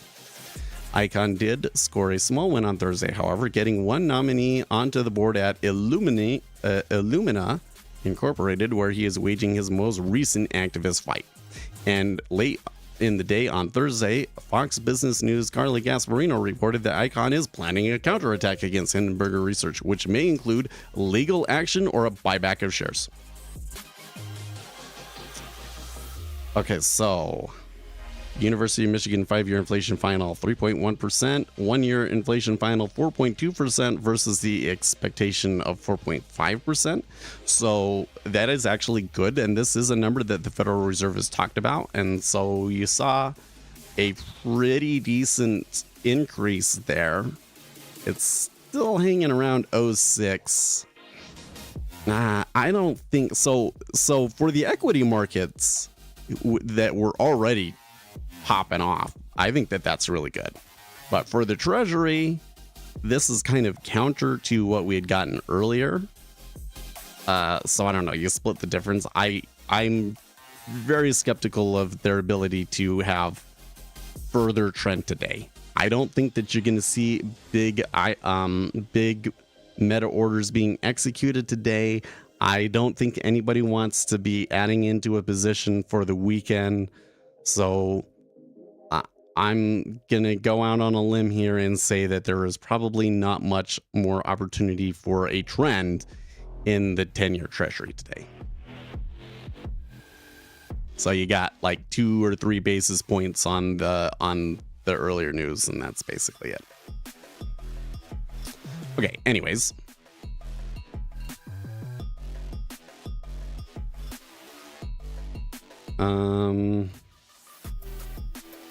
Okay, late in the day on Thursday, Fox Business News' Charlie Gasparino reported that Icon is planning a counterattack against Hindenburg Research, which may include legal action or a buyback of shares. An assistant for Icon had no comment. Confidence games never last forever. We expect Icon Enterprises will be no different, the short seller concluded on May 2nd. That was a long time ago. Yeah, I'm sure. I don't. Who knows how many shorts are still over there in the S&P 500?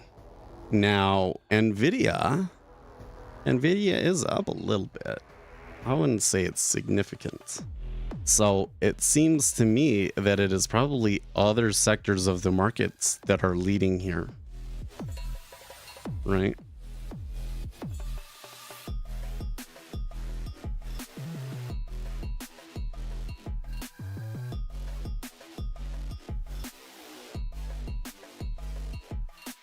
what's this in chat? NVIDIA, symbol name.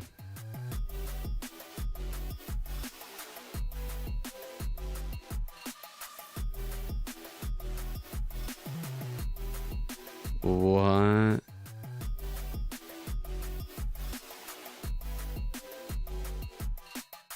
Oh, this guy is showing that he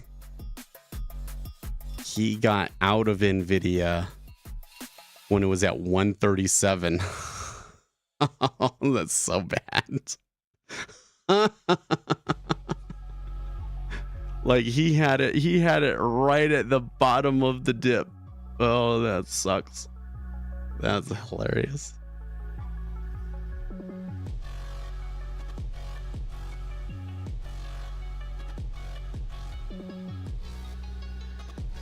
S&P is far behind NQ, probably. You know, I bet you that it's probably more like Alphabet, for instance. Apple's doing, they're doing okay. Apple is taking off. Right. All right, let's go to Yahoo Finance, most biggest gainers.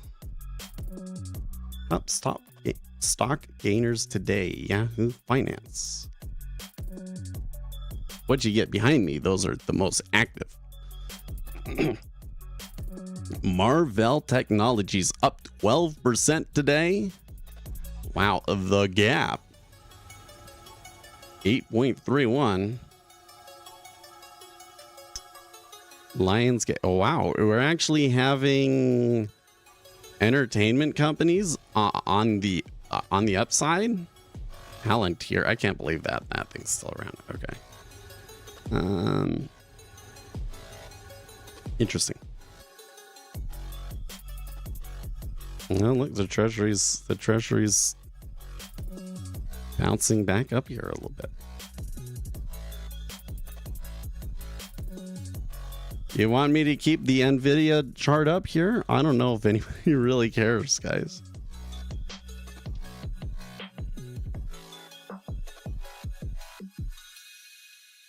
Why is NVIDIA? Every company's earnings happens at different times.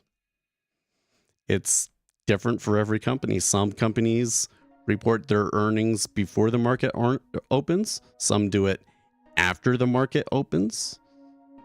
Yeah, well, you know, you can get the exact time. So here's a website.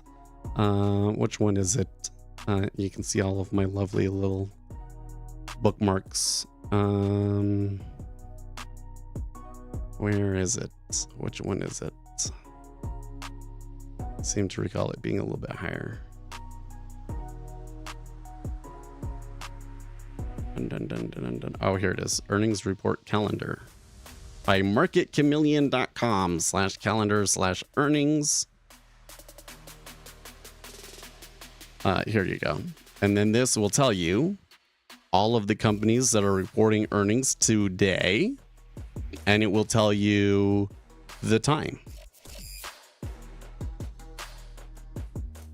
including when you expect to see a press release. So most of these guys already did it and had a morning conference call. I'm always the best. Oh, thank you. Thank you very much. That was a pretty decent, like, shot up higher off of that Michigan sentiment number. What does that leave our rates at? Oh, wow. Okay, so there's this gap here. But they're almost back to 338, so.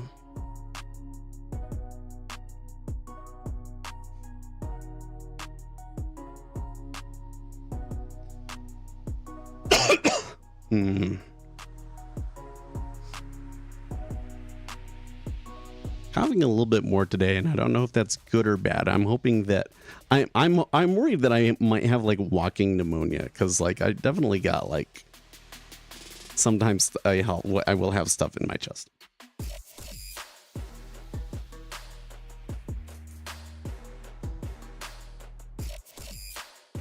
And so I worked out quite a bit yesterday. Got myself breathing, and I'm hoping you get the air in the lungs that maybe can clean some things out. We'll see. Your website. Thank you. That one is really good if you pay for their subscription. But I tell you what, if I was a billionaire, I would just have all of these subscriptions, and I would have. There's so much good information that you can get out there, man. It's crazy. The amount of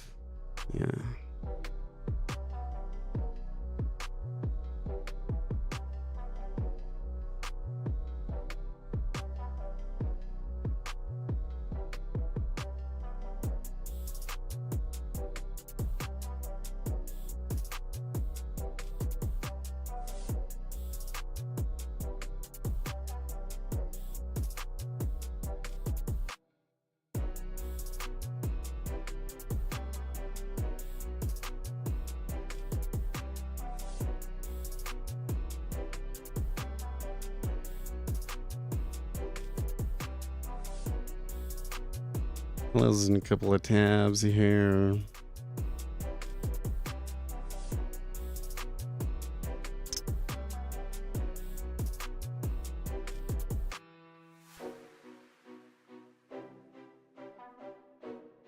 Yeah. Oh, you know what's something that I didn't mention on that court case that we were talking about earlier? The EPA was fining them literally $40,000 per day.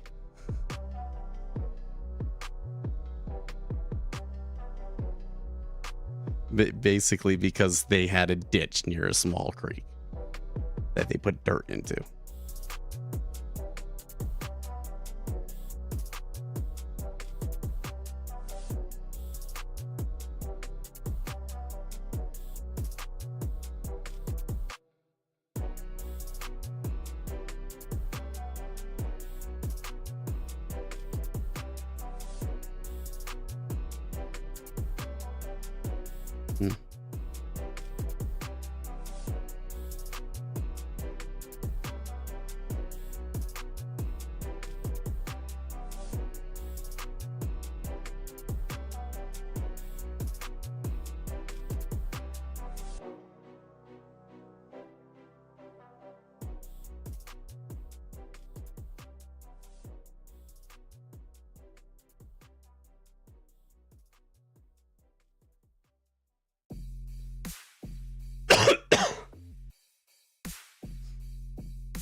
Okay, we can close that one.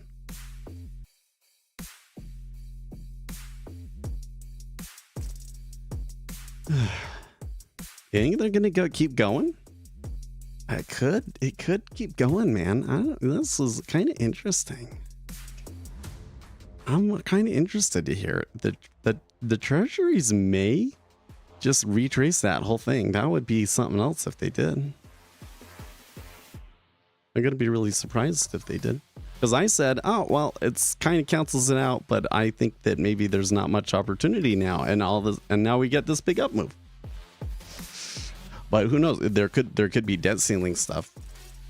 Like maybe some, but it's probably not, because it did start with the news and everything. If you had a big account to manage, how would you scale into a trade? I mean, I think that if I had a truly massive account, like we're talking like in the billions of dollars, then I think that I would be spending a large amount of research on optimal execution algorithms, right?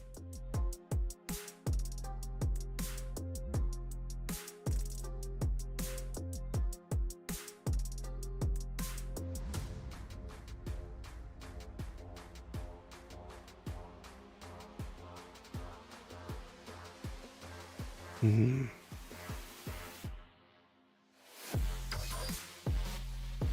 I think we had a brief stint there for the last 30-45 minutes of interesting things to talk about, and now I'm back to I'm tired. I didn't sleep enough last night. Would you play Xian with it? Sure.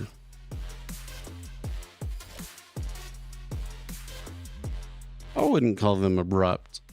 I mean, the thing that you got to realize is that you can easily trade 1,000 lots. I mean, there's lots of people that are constantly sending in. I mean, if you look in here, 1,000 lot trades in ZN, right? That's 1,000 times 500. That's like $5 million in margin a clip, in day trade margin, right? So when you start to think of it from that perspective, and you realize that there's like sovereign wealth funds that get involved in the ZN futures, right? You know, you're talking about situations where people are buying like tens of thousands of contracts positions sometimes. Yeah, ZN, but not ZB. Yeah, probably not ZB. But I mean, either way, if you are trying to scale up something, it's easier for you to do it in ZN than anywhere else because of the liquidity.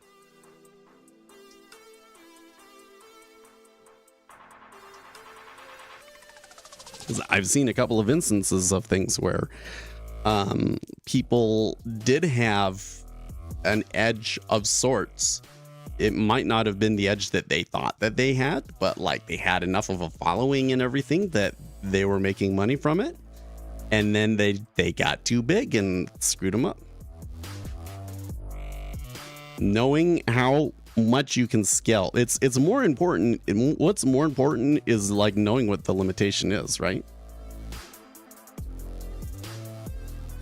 No, what am I doing my math wrong?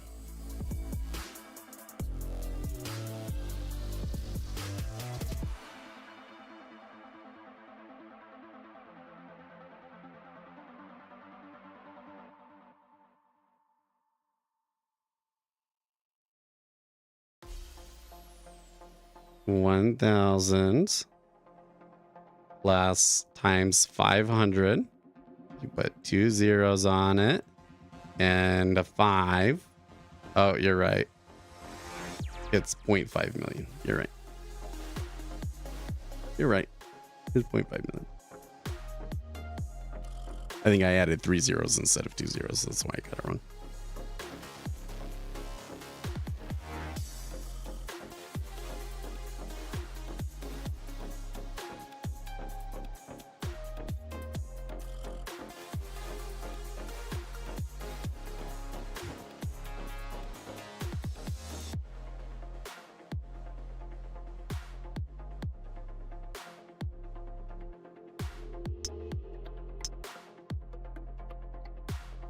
The decent iceberg there at 13.5.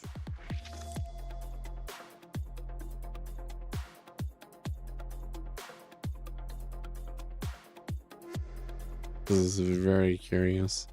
S&P 500 is still moving up though.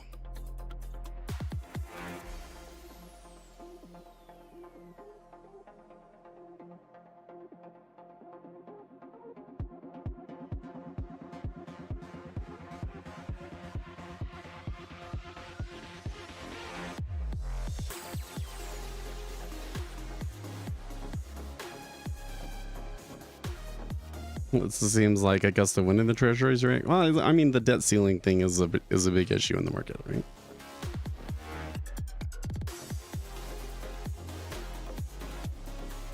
I mean, the thing is that kind of a headline over here in ZN, it's like 4 ticks down and then back up, and it's like, whoa, okay, that was a big move.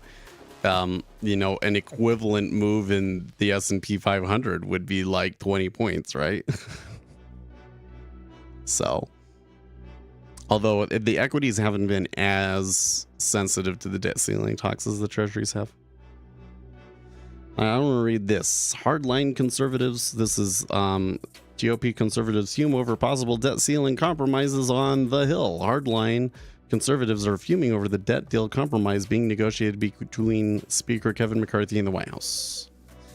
Representative Bob Good from Virginia said he was concerned about rumors he was hearing about a deal that would raise the debt ceiling higher than White House Republicans proposed without getting more concessions in return. He offered a stark prediction of the consequences. If that were true, That would absolutely collapse the Republican majority for this debt ceiling increase, Goods said, adding the rumors he has heard mean the deal would be less than desirable, I believe, to the majority of Republicans. Well, you may well end up with a deal where like all of the Democrats vote for it and maybe half of the Republicans do, and that's how it's able to limp through.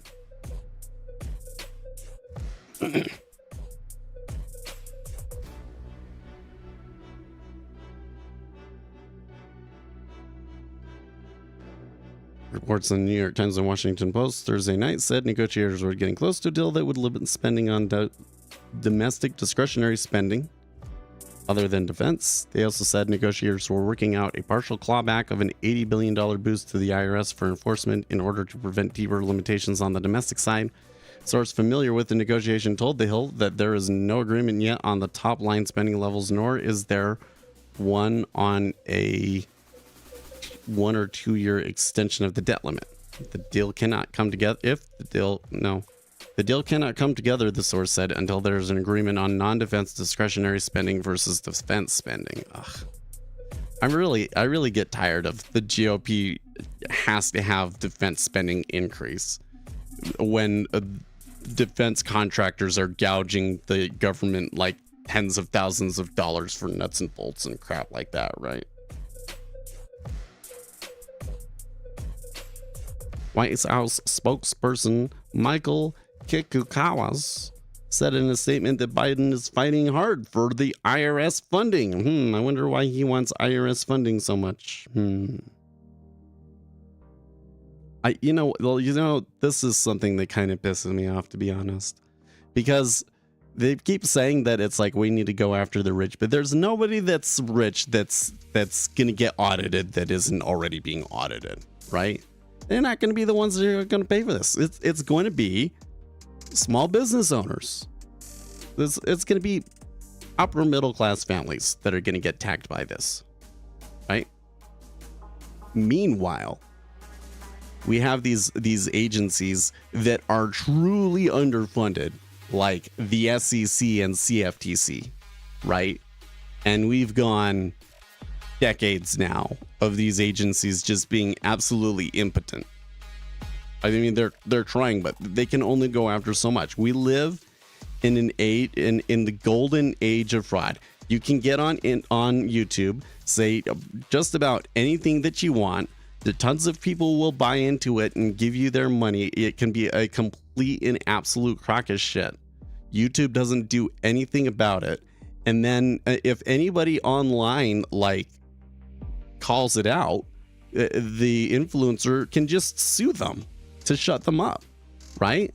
And it's not like the SEC is good, because there's this kind of middle ground where like you're getting enough income from it to be able to do whatever you want and sue people and so forth, but not making so much income from it that you show up on the SEC's radar, right? Golden age of fraud. And we're more concerned about how much more money we can gouge out of middle class families from the IRS.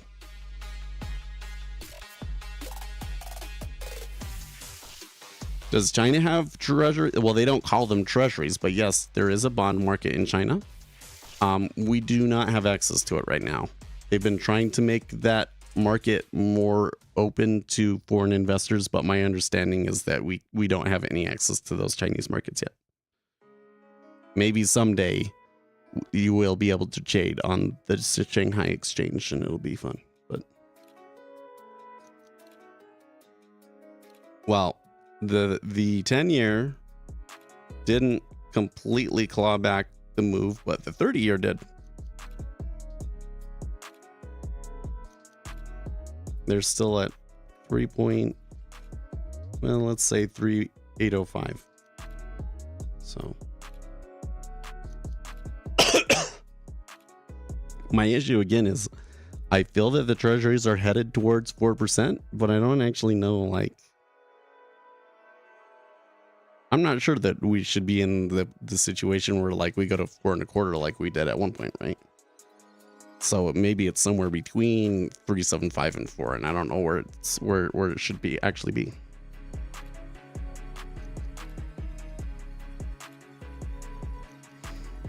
I don't know. NASDAQ, I think you just asked a question that is far beyond my understanding of that sort of thing. Does the IRS in the USA sue based on the calculation of the sum of possession and then infer tax based on it, just like the EU does? I think what they do is they come in and they say, this is what you should have paid on taxes, and then you have to pay the remainder, and they can garnish their wages to get it. Oh, he's asking about a wealth. Well, we don't have a wealth tax. Does the EU have a wealth tax? I didn't know that the EU had a wealth tax. That would have been something that you would have thought you'd hear discussion about when everybody is always talking about it. They do. Interesting.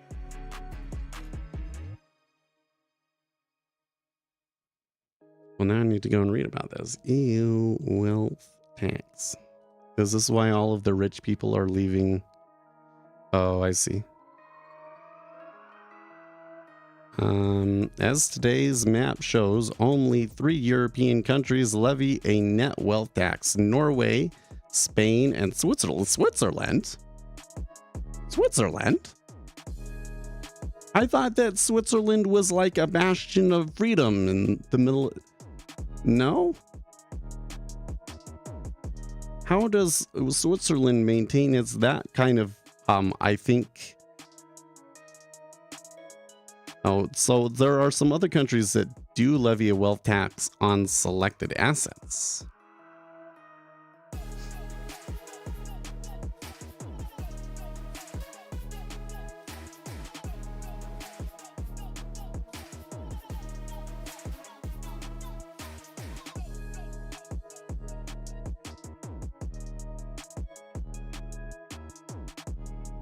Switzerland wealth tax.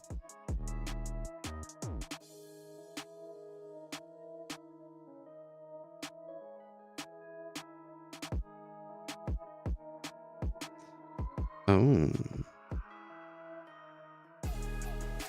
The proportional wealth tax of around 0.3 to 0.5% is levied by the cantons on the net worth of natural persons. The tax is levied on the value of all assets after the deduction of any debts.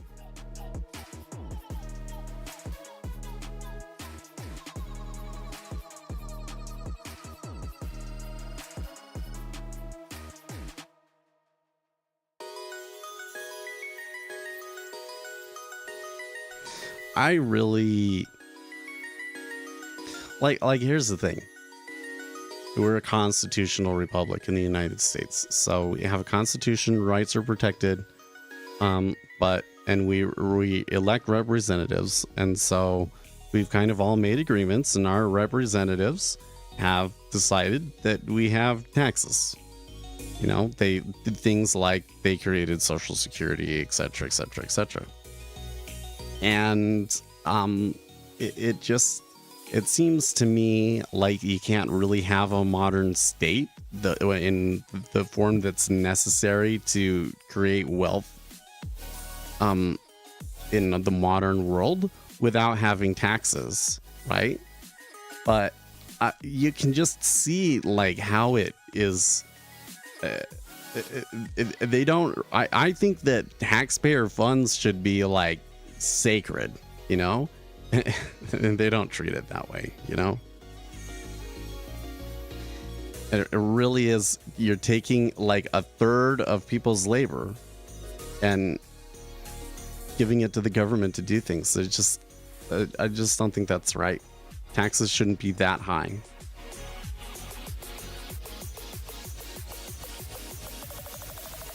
You know, I would think that as society becomes more productive, as labor becomes more productive, that the percentage of taxes that are necessary for the government would decline, and yet that's not what's happening, right?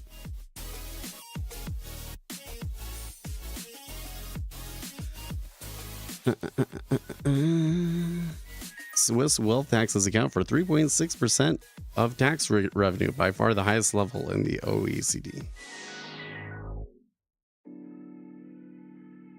We're going to read about this.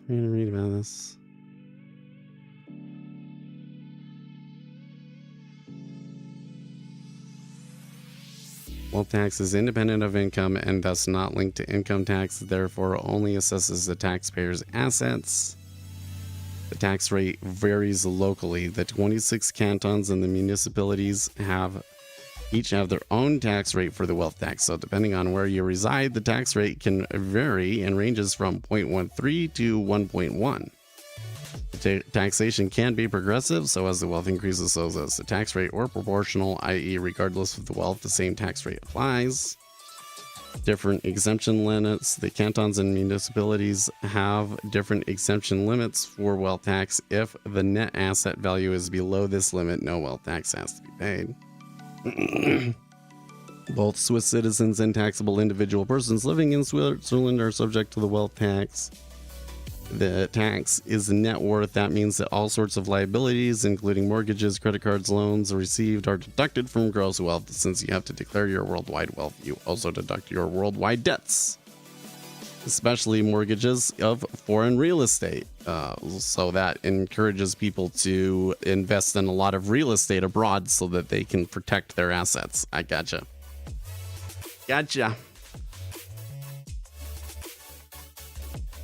In Switzerland, you pay tax, but you get well, yeah, they have lots of benefits. That's true.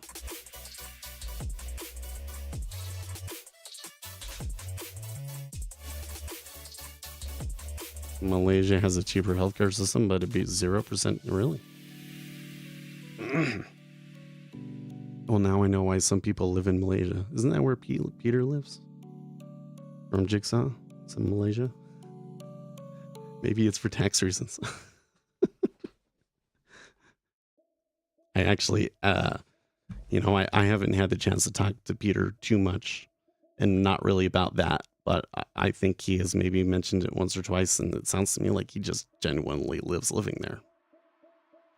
So whatever. Like, it was like he went, oh yeah, you're right, he's in Thailand. That's right, he's in Thailand. Like, I think it was like he went on vacation a few times, and he just really liked being there, so he moved. That's my understanding of it.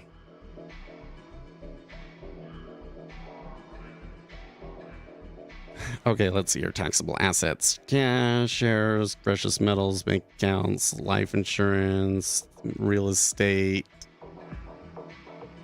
I don't see stocks on that list, but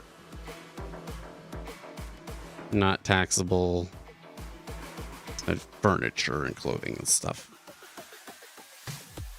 Payments into the pension fund.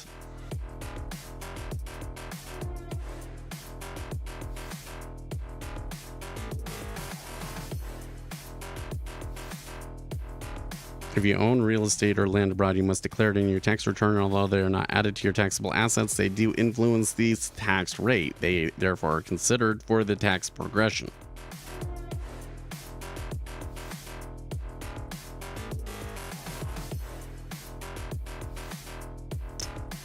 How is the valuation of the monetary value? Nature is simple. Because the market value is known, it is more difficult with the valuation of tangible assets. Here, the market or sales value is often used.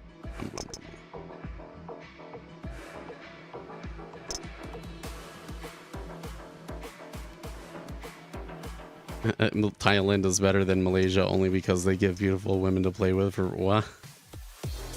What?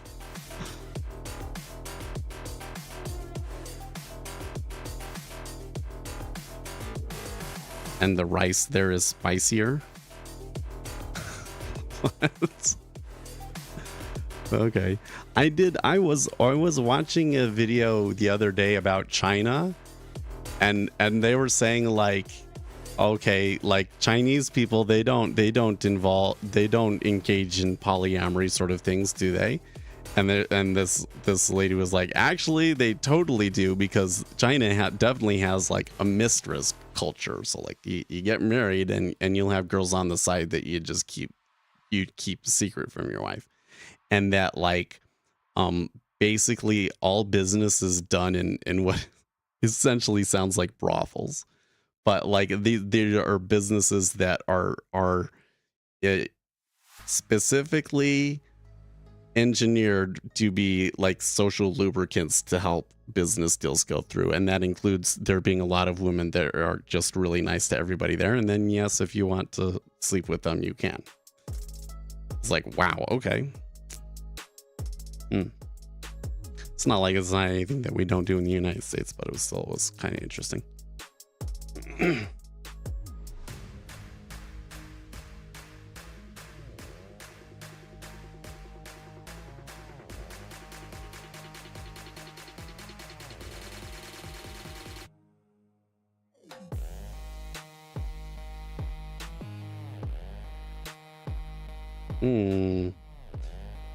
When applied at the subnational level and without third-party reporting, wealth taxes are particularly easily avoided.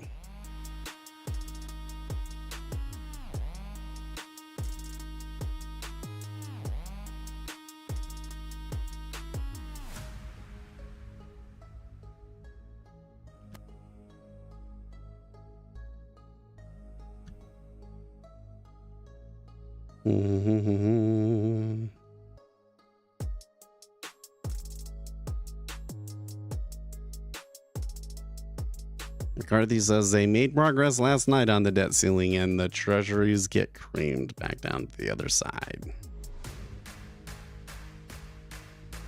This should be interesting.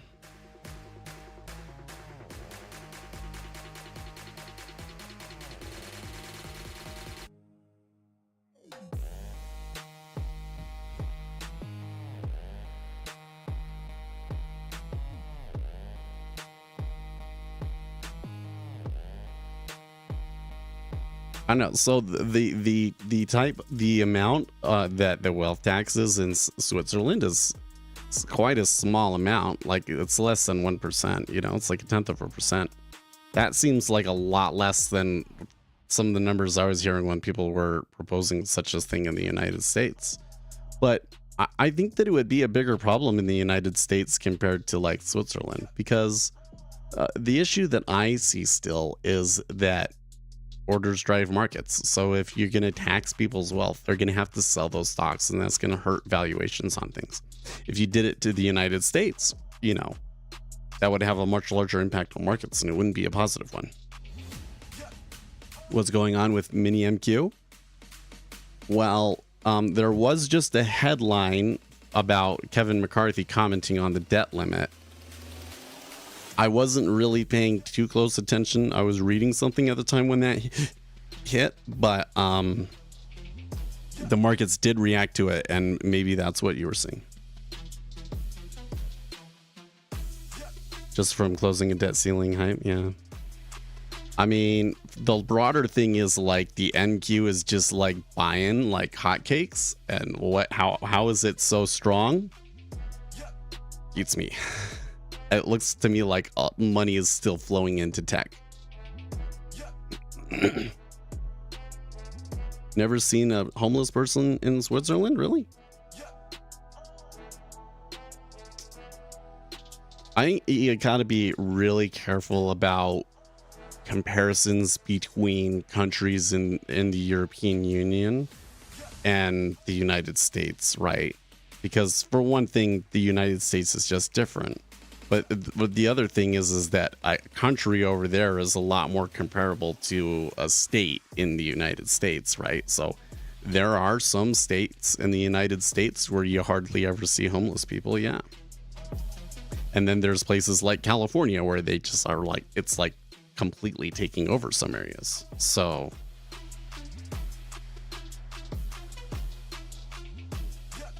are there areas of Europe where there are homeless and maybe they congregate there? Yeah, probably. Yeah, probably.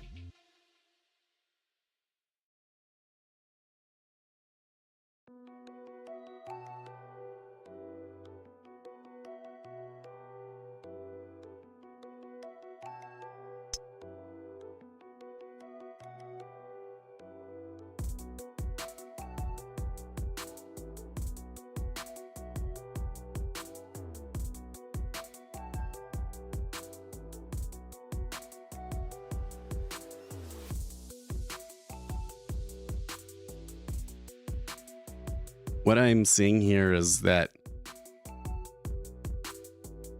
taxpayers definitely do things to try and avoid wealth tax, and that it's not necessarily a positive thing for Switzerland, but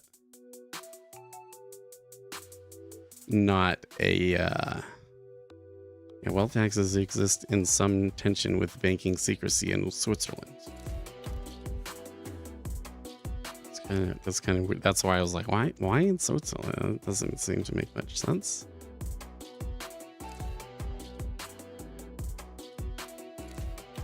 Oh, really? Switzerland does not levy capital gains taxes? Whoa, hold the boat. That changes things dramatically. If you don't have a capital gains tax, but you do have a wealth tax, that's like a completely different situation, right?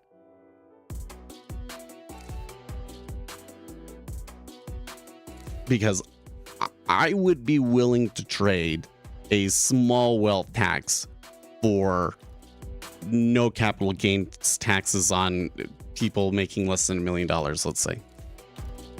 People less than $1 million in net worth, let's say. Like, you don't pay the wealth tax unless it's less than $1 million. And no capital gains taxes. That would be so good for our society and markets if there were no capital gains taxes. Like unlock the wealth. I want to see average Americans, more average Americans owning individual stocks, not on an index fund. I wouldn't be opposed to at least considering and studying a tax on index funds, because I want people to invest in the individual stocks, you know. And if there was no capital gains taxes, I think it would go a long way towards that. Because one of the things that I think kills people is they think, oh yeah, like I'm gonna go and invest and like I double my money, but then the government takes 30% of that, and then all of a sudden it doesn't seem as worth it, right? Overall, it's an expensive. So here's the question: if Seth moved to Europe, okay, and learning the language was not a consideration, like I can just learn any language whatsoever that I want, where do you think that Seth would feel most at home in Europe? Because I was kind of under the impression that it was Switzerland, but now I'm not so sure. Nah, I probably wouldn't feel at home anywhere in Europe, probably. It's just a very different view of the world.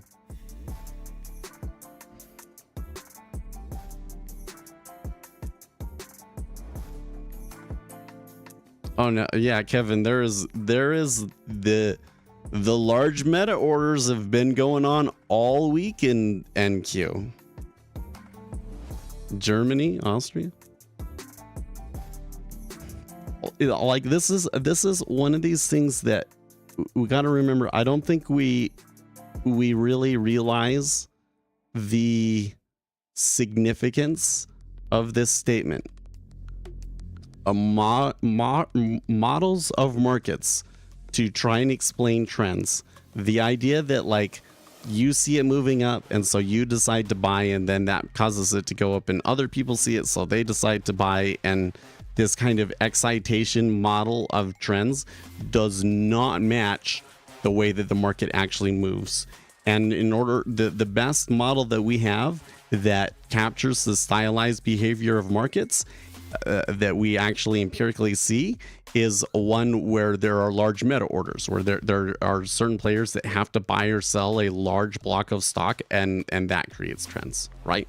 So if you've got all of these hedge funds and other kinds of funds who have been literally like short tech for the last year, and now all of a sudden they're underinvested in technology companies, and they think because of the current trends and so forth that they need to get long tech. I'm not so sure I want to jump on that one or not. I don't know, man. Like the sector rotation in stocks is just not something that I'm good at yet. I want to be good at it someday, but it's not something that I think I'm good at yet. You know, the way the market is going right now, it looks like we should all be buying Nvidia and Apple and whatever. But I'm still concerned about like there being a recession later in the year and the market's coming down. So what do you do? I don't know. This is not my thing, right? But If that's what's going on, that's a lot of money, and they're going to stretch it out over a long period of time. So the trend, this is why trends always end up being longer in duration and longer in terms of how far it moves than everybody expects. It's because orders have a much larger impact on things than we expect, right? So one of the big mistakes that I see a lot of people make is the treasuries or the equities will have like a trend day because of some macroeconomic change. And then everybody says, well, okay, we had a move up. It came to balance now. That means that this is fully priced into markets. Nothing price. The markets don't price. They try to. A lot of people are trading on those kinds of assumptions, but that's not how the market actually works. What moves the market is the orders, and as long as the orders are coming in, it'll keep moving. And so it's very, very often that when you get those big trend day sort of days, that it continues the next day. And I think that's probably what we're seeing here today with NASDAQ.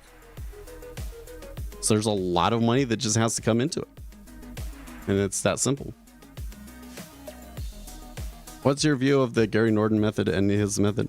I think that I really like the content of his that I've seen. I haven't done his new course, like I haven't paid for it or anything like that. Just the free beginning section of it. It looks like it's a good thing. It's information that I would like to see more traders understand and knowledge that I hope sticks around and doesn't get lost. But it's very, very difficult to really make money scalping in that way. It's just extremely competitive. It's the most difficult way to trade, and trading is already super hard, right? So I think a lot of people, they see the Gary Norton stuff and he's really good at creating the mystery around it and everything, and they think, this is the ticket. Like, I'm having problems trading, I'm gonna take his course and then that's gonna solve my problems. Nah, probably it just creates more problems for you, because like I said, it's a lot to learn. You're like completely rethinking things, and it's really hard, and not everybody can do it, right? Probably going to be easier for you to make money in markets from exploiting informational inefficiencies. And honestly, from a lot of what I've seen, there are in many respects more opportunities in stocks. Futures are more appropriate if you want to do like intraday trading, but you're probably more likely to actually make money from swinging stocks.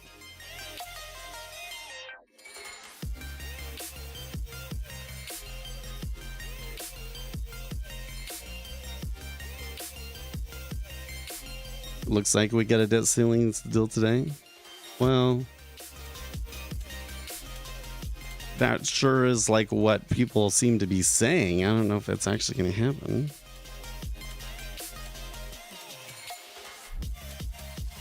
It's kind of curious to me that after the Michigan number that we had that big rise up, and now we're coming all the way back down. So there was a good 30 or more bucks in those swings back and forth several times.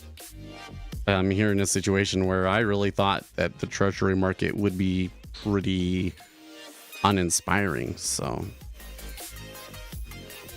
much more market volatility than I expected. Although I would say it kind of is moving a little bit weird. So, oh, look at that last candle in NVIDIA. Like at the beginning of the day, it wasn't really participating too much, but now it seems like it is. That's a good jump. They are serious in Germany and Australia. I tell you what, it's such a weird thing. I am not a serious person naturally. It's the medication makes me serious. It doesn't bother me, but it's a weird thing. Without attention deficit medication, I'm overly silly, in fact. Either quiet or just like totally silly. And on the medication is just like go time super serious all the time.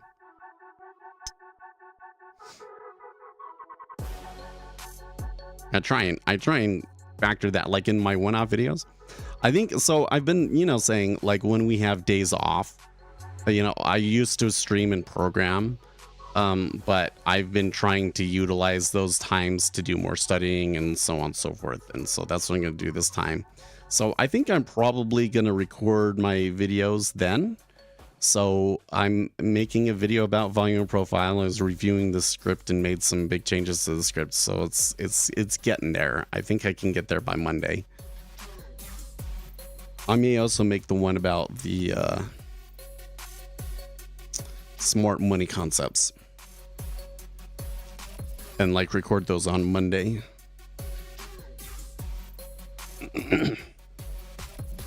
Why was I talking about that? I don't remember anymore. I think it had something to do with that I'm too serious. Oh yeah. So like when I'm writing the scripts, like that's something that I have to do is I have to go back and do like a joke pass to be like, this is like too serious and boring. I need to go back and say things in a way and bring up jokes and things like that. Because I'm too serious. I'm just too serious. I really liked when we were having that period where we'd make the stock market Steve TikToks, I really enjoyed doing that. It was just, I don't think people actually found it funny. It's too highbrow. Oh yeah. It was, and extreme sports. But that might be true. Yeah. ADHD has a much higher percentage of neurodivergent ADHD people than other professions for sure. Like on the trading floors, they joke that everybody's on Adderall. Otherwise, you go for a boring job. I'm okay with boring jobs to some extent. No, actually, I'm not. It has to be something I'm interested in. I just tuned into everyone. Yeah, no.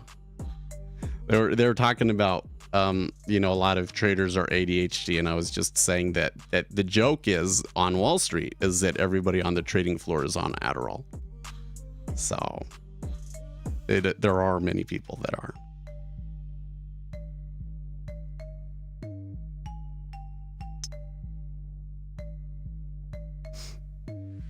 Oh yeah, it's absolutely true. ADHD people are just much more motivated to seek out a job like that. So I don't think it's true that it's like everybody, but I bet you that there's probably double the number of ADHD people that in trading than there are like the general population, for instance. Right. So like if the general population, it's like 10%, then in trading, it's like 20%. You run into it a lot. And you can see it also, like if you read the Reddit threads and the forums and you see the things that people are dealing with and so on and so forth, you're going to run into a lot of people that are probably ADHD, but not severely enough for them to have ever been diagnosed. I think there's a lot of that too.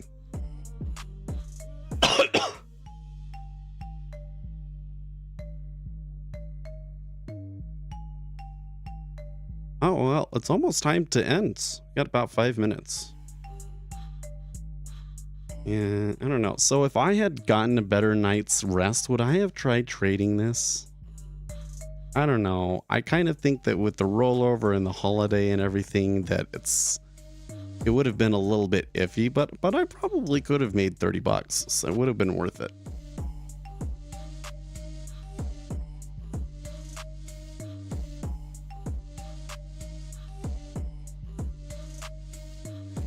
We can learn when the Adderall kicks in and goes away as an edge to outperform them when they're, well, it takes about 4 hours. But there are extended release ones now too, so.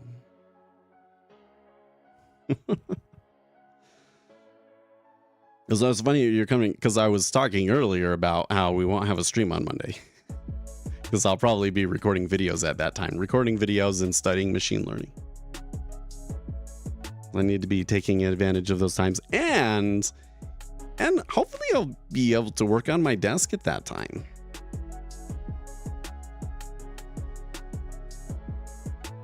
once the deal is made, the treasuries would reverse. I don't know. I kind of think that the treasuries have already kind of moved on that they think there's going to be a deal.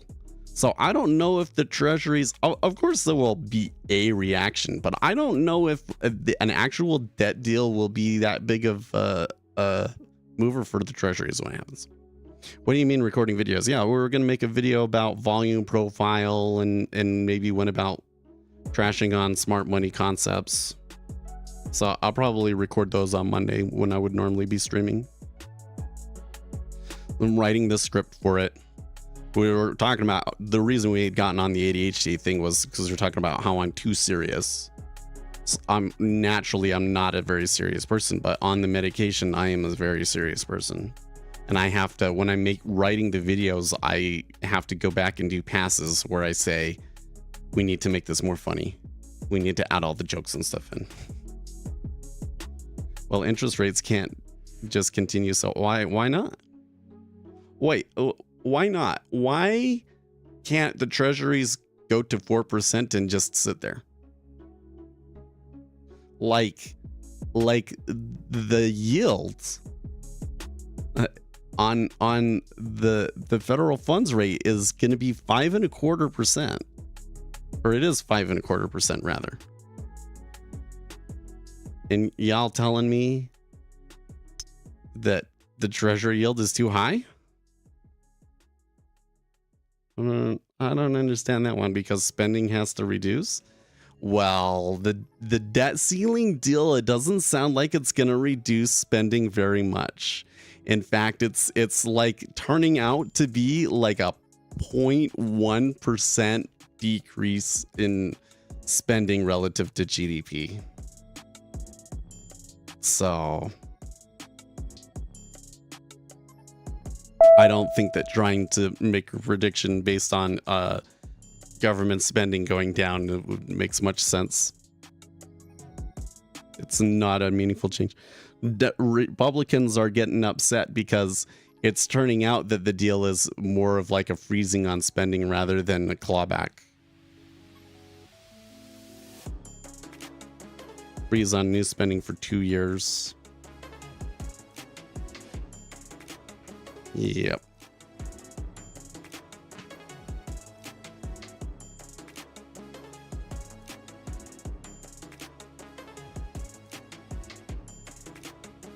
I don't know. They're awfully close to those lows. It could go lower. Could go lower. And I guess on that original trade, I probably could have held it through PCE, right? Probably should have held it. And I would be sitting at,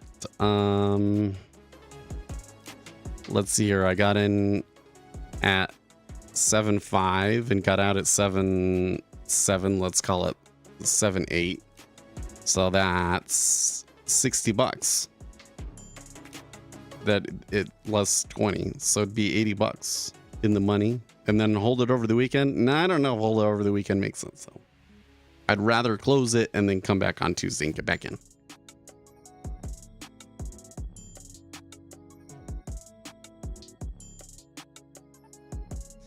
I mean, they did after the Michigan number, they did give you a good chance to go short again. I'm surprised that it came all the way up and all the way back down, to be honest with you. And that's where it comes back to, like, what is the proper interest rate? I'm especially with the summer coming in, I'm finding it harder and harder to see what the next set of orders in the treasuries is actually going to be. It seems like it's a sell, but I don't know how long that goes on for. But there is going to be quantitative tightening after a debt deal, and then that kind of starts to become a big deal, right? So time for me to go. I will see you guys on Tuesday. In the meantime, stay excellent, team.